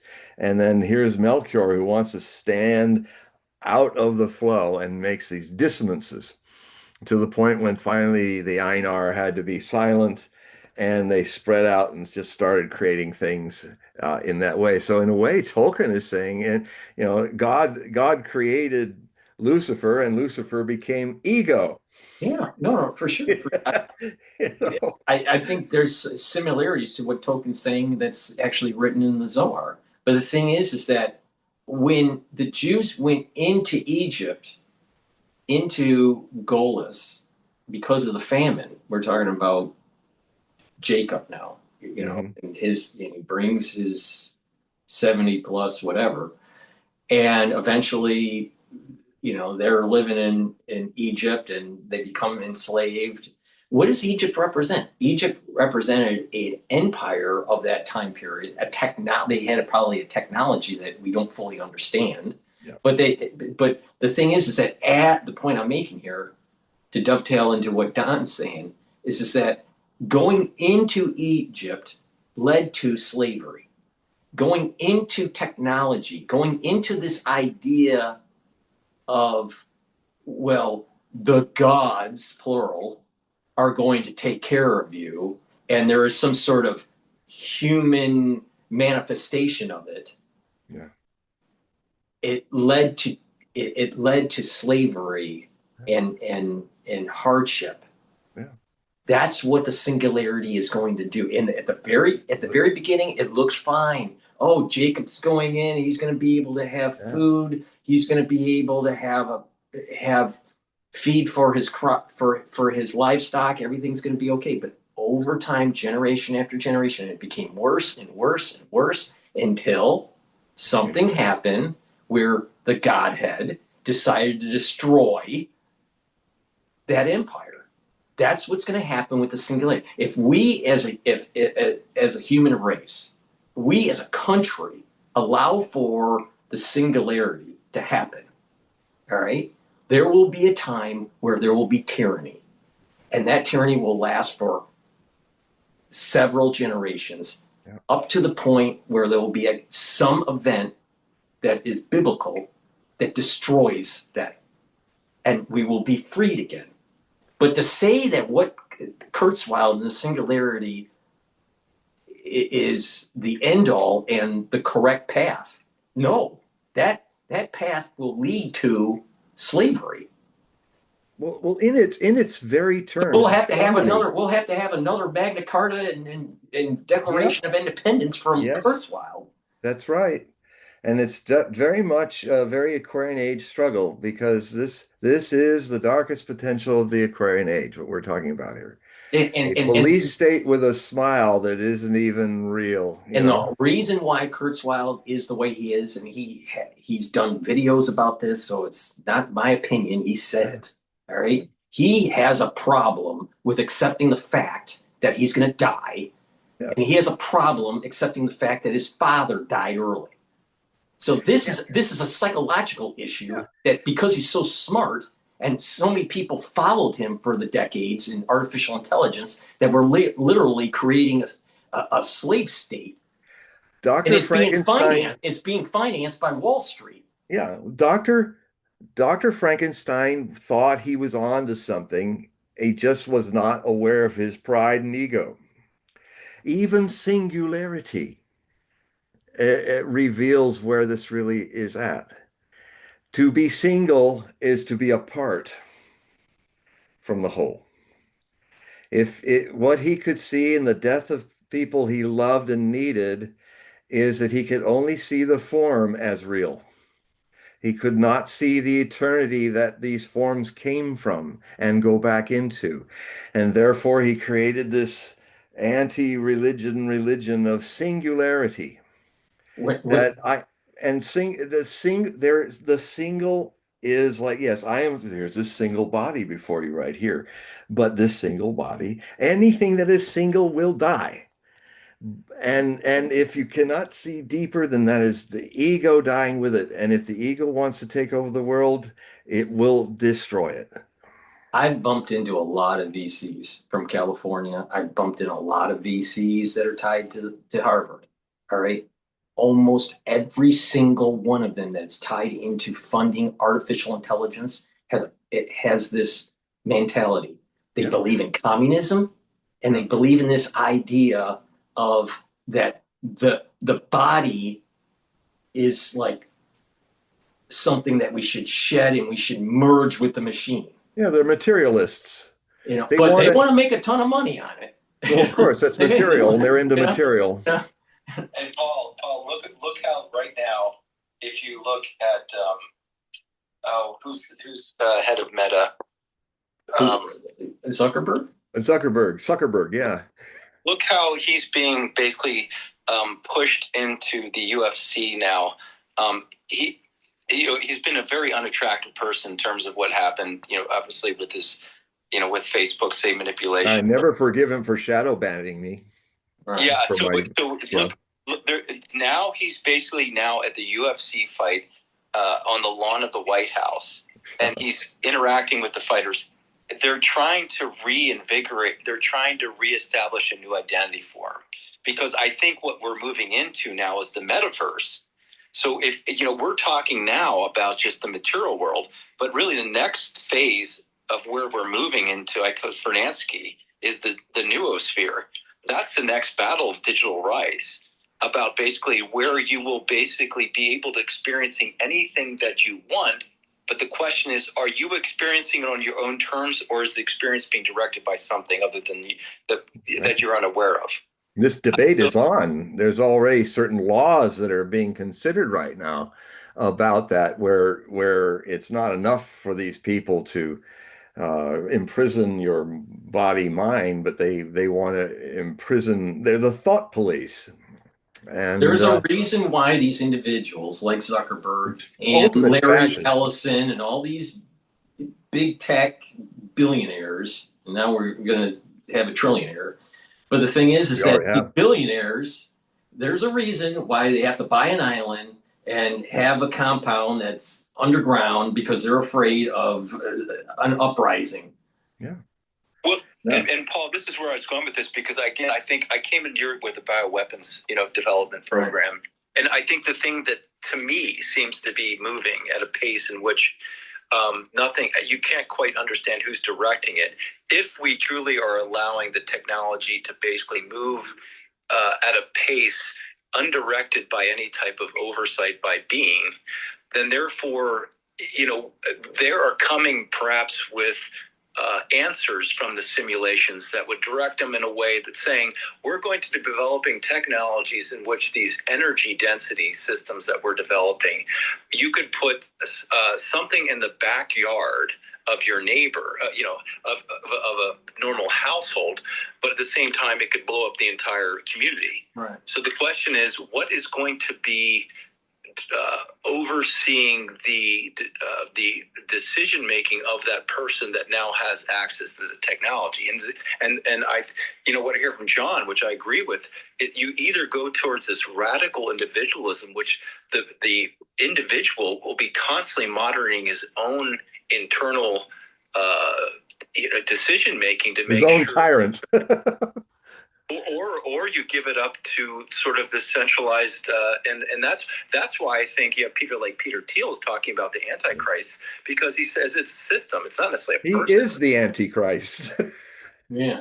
But he's trying to define it as a system, not necessarily. Well, I think what happens in our system of government, because of the lobbying, the lobbyists are going to create laws that are going to protect their monopoly. Yep. Now, it's going to be the tech bros that are going to be part of this lobbying group, creating laws that will protect them. Some accident will happen. It will piss off everybody. And you know what? Maybe the next revolution won't be an American revolution. It may be something reminiscent of the French Revolution, where it's going to be a lot more bloody, and then it's going to erode our system of government.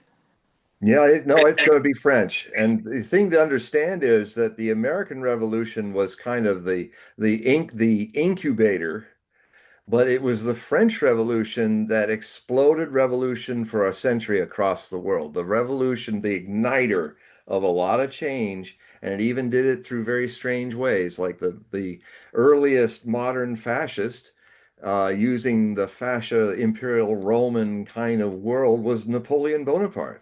Right. But Napoleon Bonaparte, in a strange way, used his imperium to spread the ideas of the French Revolution in a way that even a democratic person could not do. And he had this very violent 12-year Napoleonic wars and exhausted himself in Russia and was gone. But what he left behind, almost accidental to himself, was that the only way the coalitions of European nations and the crowned heads could defeat him was they had to think and live like him. So in a way, his revolutionary ideas of the French Revolution was spread across Europe, and within a generation or so, you had the 1830 revolution, you had the 1848-49 revolution of the European Spring, and you had all this revolution and that led ultimately some dark ones like the Bolsheviks and the brown revolutions of the fascists, but it also led to good things too. So it's we're about to enter that cycle again, but now it's going to be, because of our interconnectivity, it'll be a global revolution, sink or swim. So if we get the singularity, whenever it is, some people predict that it's going to be coming in 2029, maybe 2035. Kurzweil's first go with the estimated year was 2045, whatever year, but let's say it's 2045. But when that does happen, we're going to have to reread our Declaration of Independence. And the main theme of this was basically, we are born free. Yeah. And that it is our absolute right to shed the yoke of tyranny. And if the singularity ends up being tyrannical on my life, it is my obligation and right to destroy it. Yes. It will be the rebellion against the machines. Yep.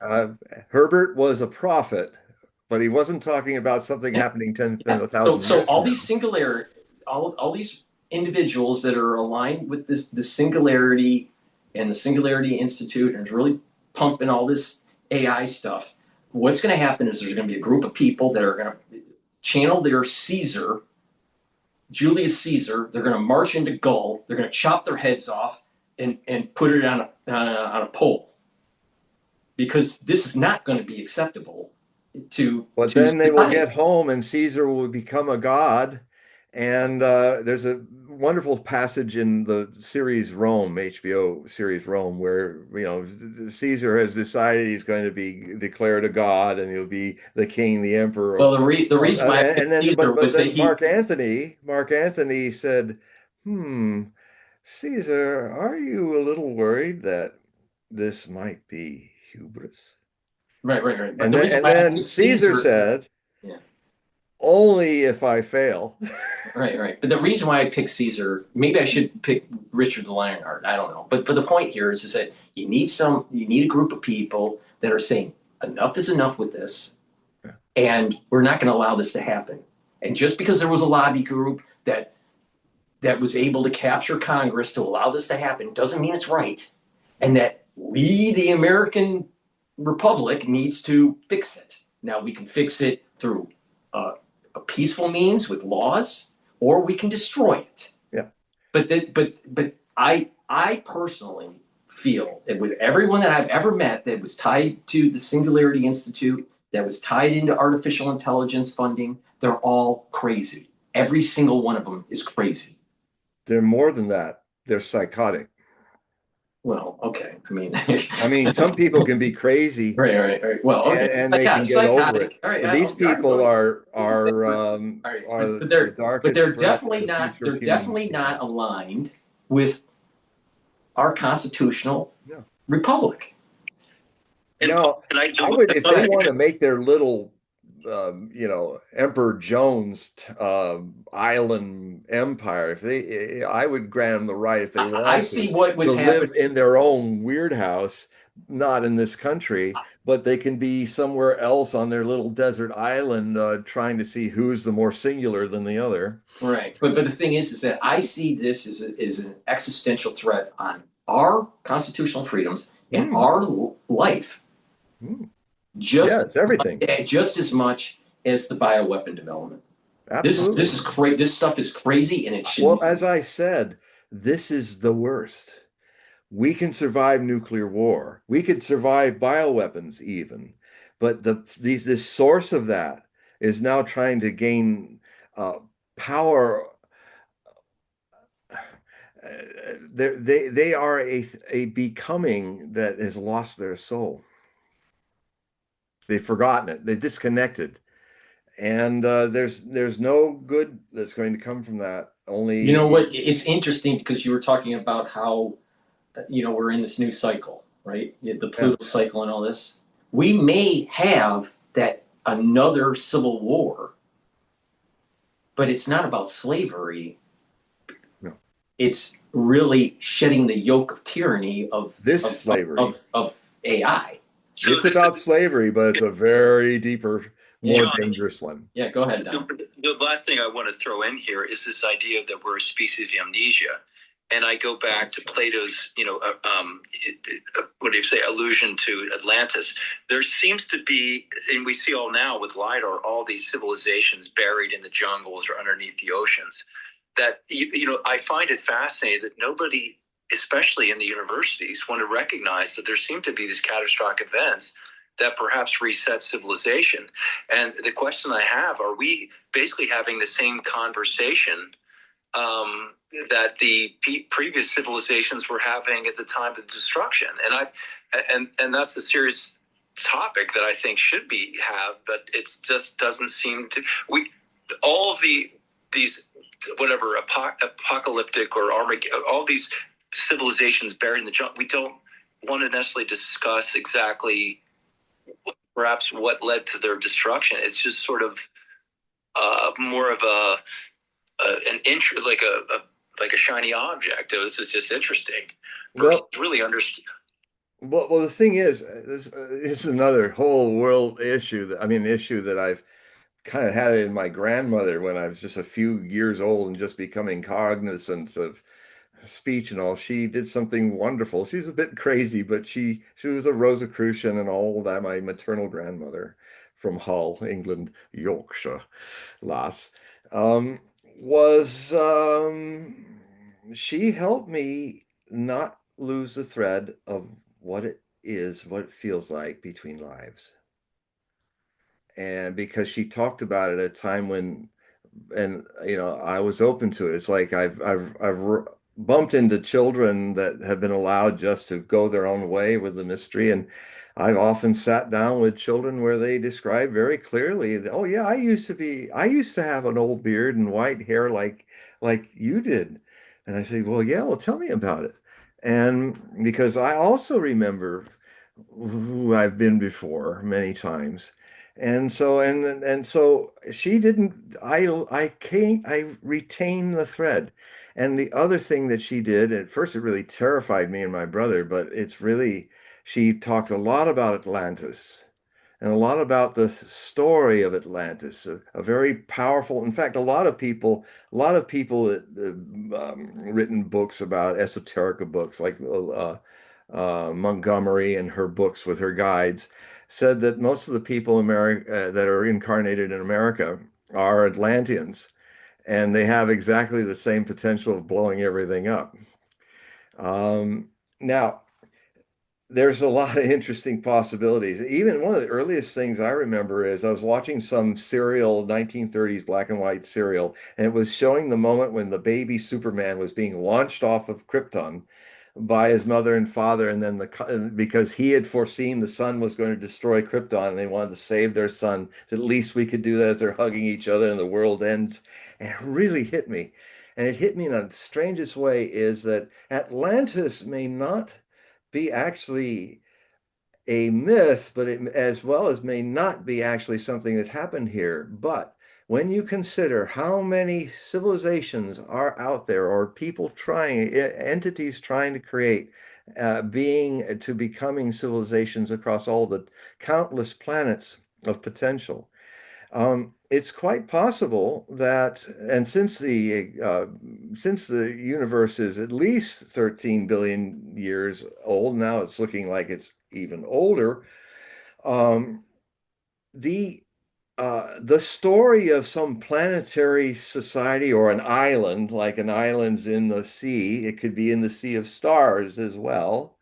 That whole concept, I think, could very well be a collective memory.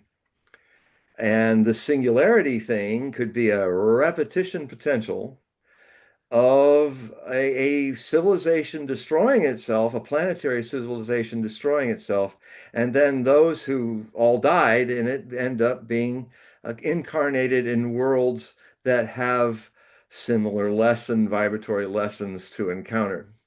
even if they're centuries, thousands of years before they finally meet that moment.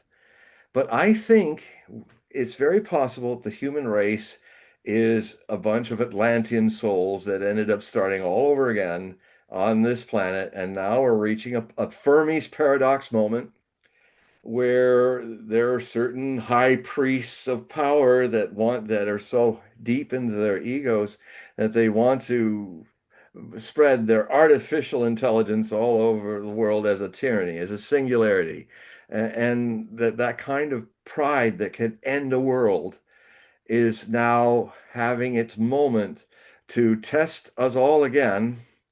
And it's just kind of tested, I think, is another layer of the Fermi paradox that I don't think even Fermi thought about, is that this paradox happens again and again and again because this point and in the 21st century, it's very likely that this is a century where we either destroy ourselves and find ourselves being born, incarnated in other planets and trying to do that all over again. I think another great observation is that most of the ones that are at the cutting edge of artificial intelligence, they all have some sort of family problem.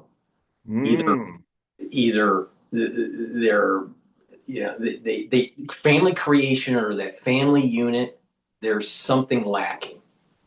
Yeah. Look at Sam Altman. Yeah. Look at Elon Musk. They're screwed up folk. Musk is going to literally repopulate when the world does Yeah. go into apocalyptic ending. He'll repopulate it. But he's like Noah. He's Noah. But that's a joke. But the point here and is SpaceX that is his arc. every single one of them that is at the cutting edge, they all have issues with that family unit. Every single one of them. Which is a core thing. You sink or swim through the ups and downs of your challenges being born in a family. Right. It's kind of the first major gateway. Yeah, go ahead, Paul. The one thing I find fascinating, if you look at I find Henry Kissinger, right, always in the mix in terms of geopolitics. So, for instance, you have Eric Schmidt writing 2 books with him on AI, which I think you should take seriously, knowing Kissinger's influence on the world politics. But if you look at search in terms of epistemology, right, these people are literally in the intersection between computer science and metaphysics. So in order to basically, look at search, you must have like a sort of a system of the world. And so essentially they're creating a system of the world. Now the question is, in this digitization of all the information that exists, and this idea that even the financial system, the tokenization of assets, what is the system of the world that they're producing in this digitization of this analog? And then the question is, if the analog no longer comports with the digitization world model, then they might basically distort the information or the history of what was narrated by a person, right? So you can start to see this it's something that I don't think people are really taking seriously. I started collecting books because this guy Brian Rommel is basically on a war path to try to save all of like VHS, any type of very important. But I'm started collecting medical books, which you might find interesting, Paul. They're completely different than what's being, and even in the medical books, there's actually sort of a system of the world in which the way that they present the information, which I thought was fascinating. So it's the search and Google and this digitization of the world, and then constructing essentially an atlas or a framework. The question is, who's going to define the framework that we're all agreed upon is how we're going to interact with one another? Just one thing. It's like, if you notice how it's probably going to happen to me soon, but it's happening to a lot of my sources. They start to sound a little different and make these certain moves. And then they talk like this, and the lips are not quite working right, a little more looking. And then they do this and go, and then their gestures come at the wrong time. And it's like literally this singularity to fight this stuff would like to literally change reality change becoming realities in people, and the ultimate propaganda where you become the propaganda. Go ahead. I just, just being a Gen Xer, the best decade was the 80s. And everything past the 80s went downhill. What I meant by that is that in the 80s, Gen Xers had one foot in the real world, and it was the beginnings of personal computers, Mm. right? So Apple II comes out, you had Commodore 64, you had Atari, right? So but you still went outside and played ball. Yeah. You still rode your bike. You Yeah. still interacted in the real world. Yeah. Today, children are taught differently. Yeah. Children's experiences are different, and not for the better. It's No. worse. It's worse. Can I just tell you one instance about what happened during COVID with everybody masked up? Yeah. Children look at the facial features, right? So there are thousands of emotional cues that are transmitted just in the faces that children pick up on. Well, those children were essentially devoid of those type of facial sort of interactions in order to basically develop emotional intelligence.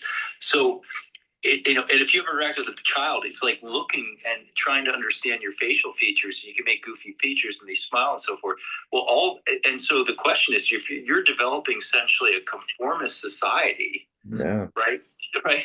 And what you found during COVID with all the lockdowns and so forth and the masking and so forth, it was a test. Oh, I tell you, it was heartbreaking. It was heartbreaking. I'll never forget this kid who was like 4 and with the wisdom and intelligence of a 4-year-old, and the mom's trying to say, you got to put on this mask. I don't like these masks. I can't see anybody. I can't. He was and no, you have to wear the mask. But why? I feel trapped, and I can't see what people. He was like talking about. Then everybody's going to be like a spook. And to your point, I always see the children in the sense they're most connected to the divine because they're not perverted by any type of narrative. Yeah. Right. They're just seeing joy. And then they're just devoid of the joy of interacting with someone who basically sees the joy of the child. So it's just the whole thing is just and by the way, I talk to teachers. They're seeing a drop in IQs that happened during COVID. Oh, big. So not only just a drop in IQ, but also sort of this conformity.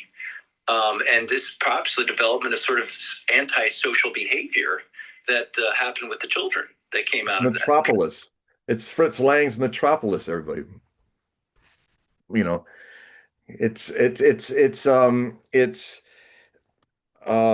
was a test. They exploited the situation, and unfortunately, this is the challenges of the Aquarian Age, especially as it's interfacing with the dying centralization of the Piscean Age.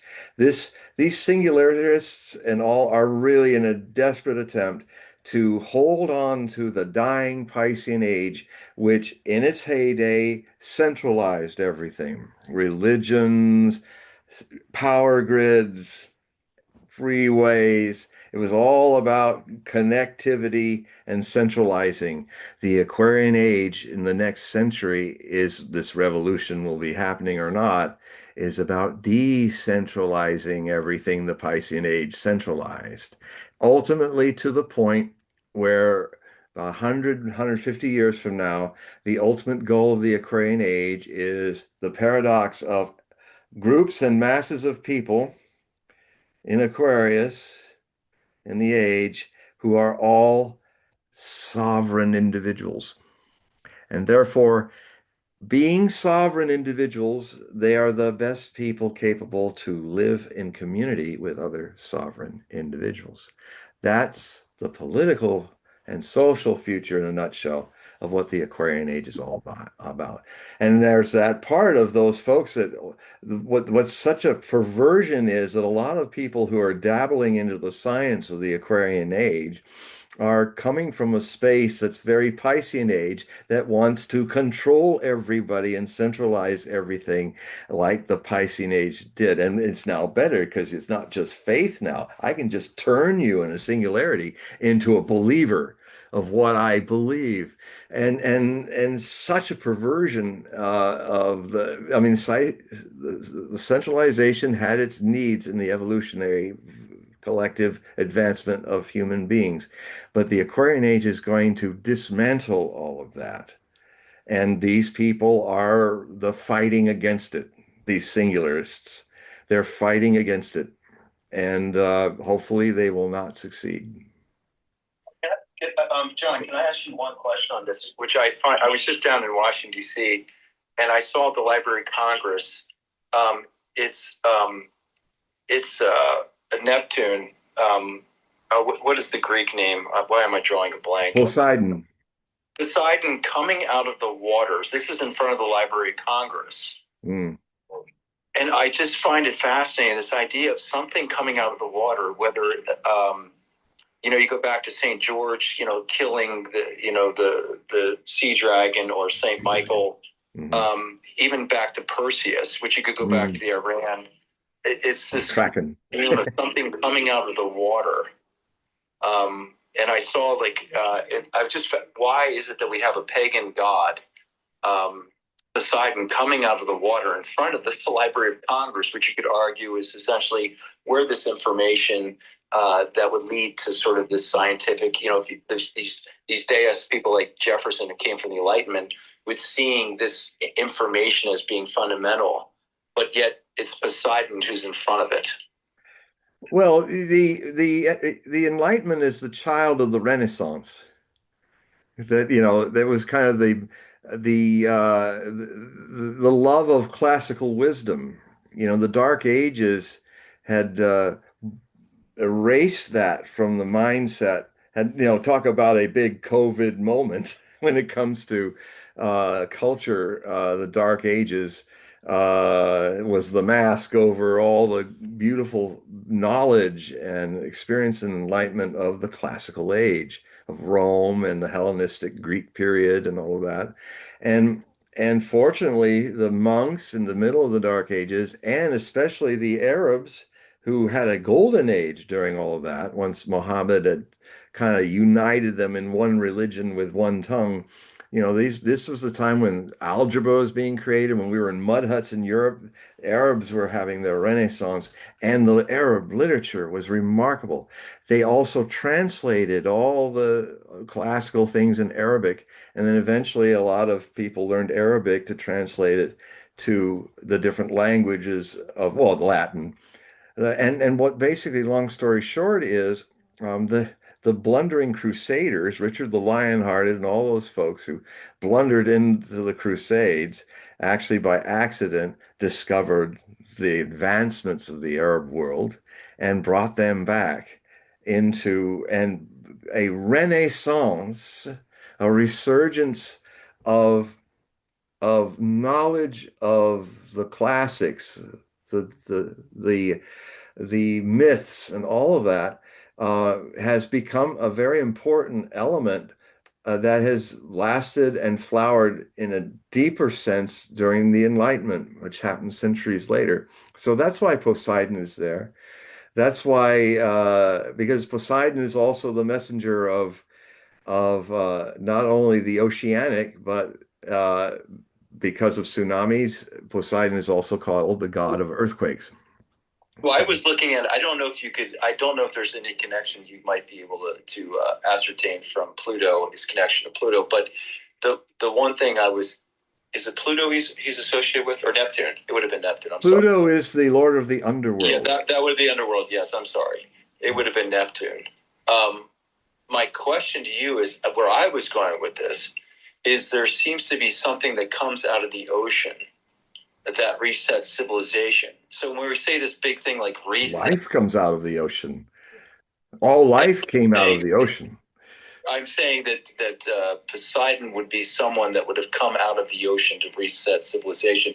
And I only say that, and I'm seeing among a lot of my threads that they talk about these people, like you said, like Saint Germain, you mentioned about these people, the Atlanteans, that say happen to be in the time that they're constructing the Constitution and so forth.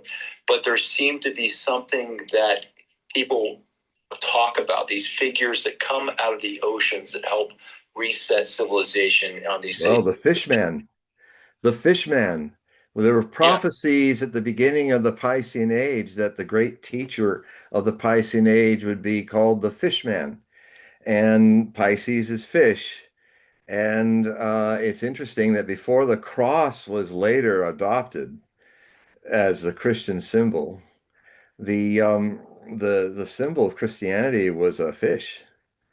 Fisherman, the fisherman. He would be like a fisherman. And of course, he had his main disciple, Peter, Simon Peter, who became the fisherman of souls.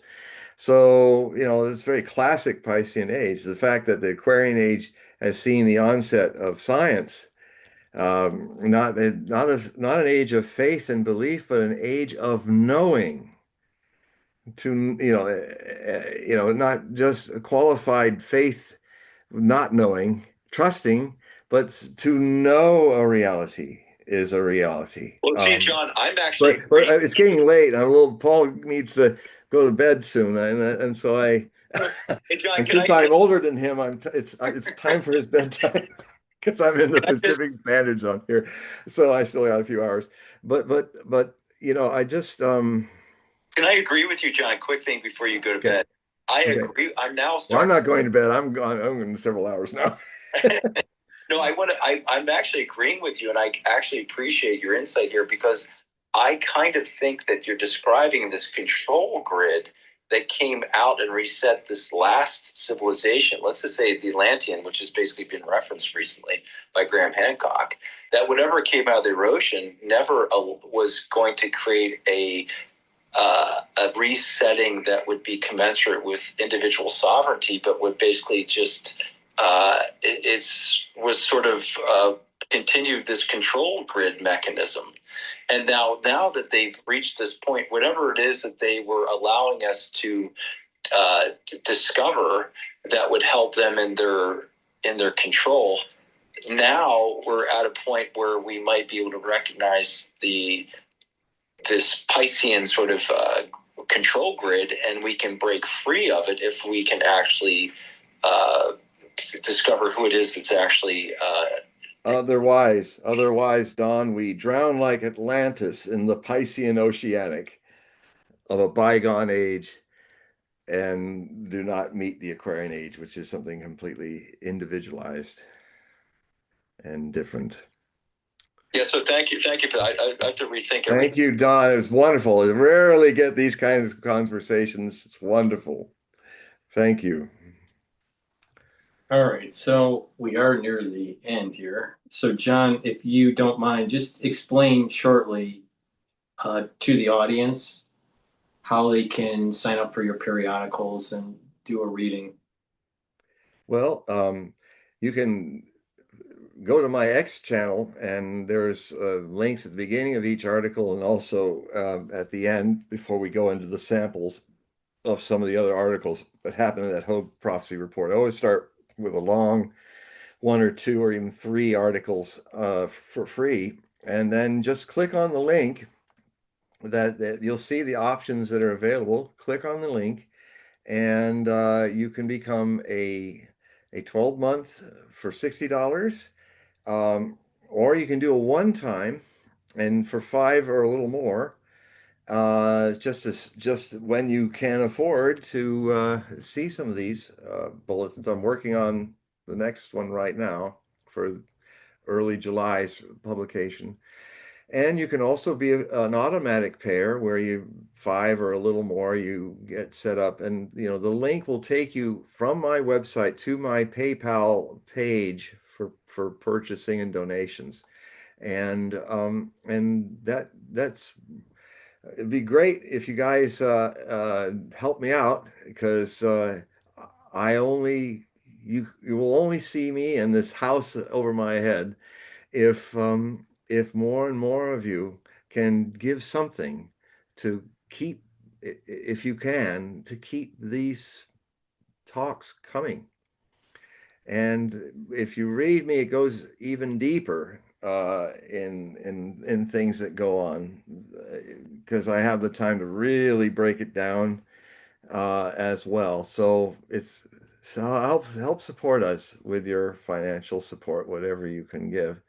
And thank you for watching this, and thank all of you who have yet to watch this in reruns in advance, for letting letting us share our time and insights with you in your time. And thank you. And I just want to remind everybody, in the description of this video and all the videos I do with John, you can get to the links that will take you to his website and his X page. So please click those links, and also share the videos. Ask your social media to follow us so we can grow this show. We want it to be interactive. Today was really Yeah, it was great. cool, and everything is unplanned. So I like it. And also, if you want a private reading, there's also a link there that you can get a private reading from me, and you can spare 3 hours. You could have 3 hours just you and me talking about the future, looking at tarot, looking at astrology, and talk about your own life and things you want to see, you dream about, what you want to see happen. And I'll be here to help facilitate that, give you insights and seeds to grow with. All right. So thank you for watching, everybody. I will replay the show on all my channels tomorrow. So please share the links. Thank you for joining. I greatly appreciate if you can ask your social media to help follow us. Yeah. So, John, say goodbye, everybody. All right. Good night, everybody.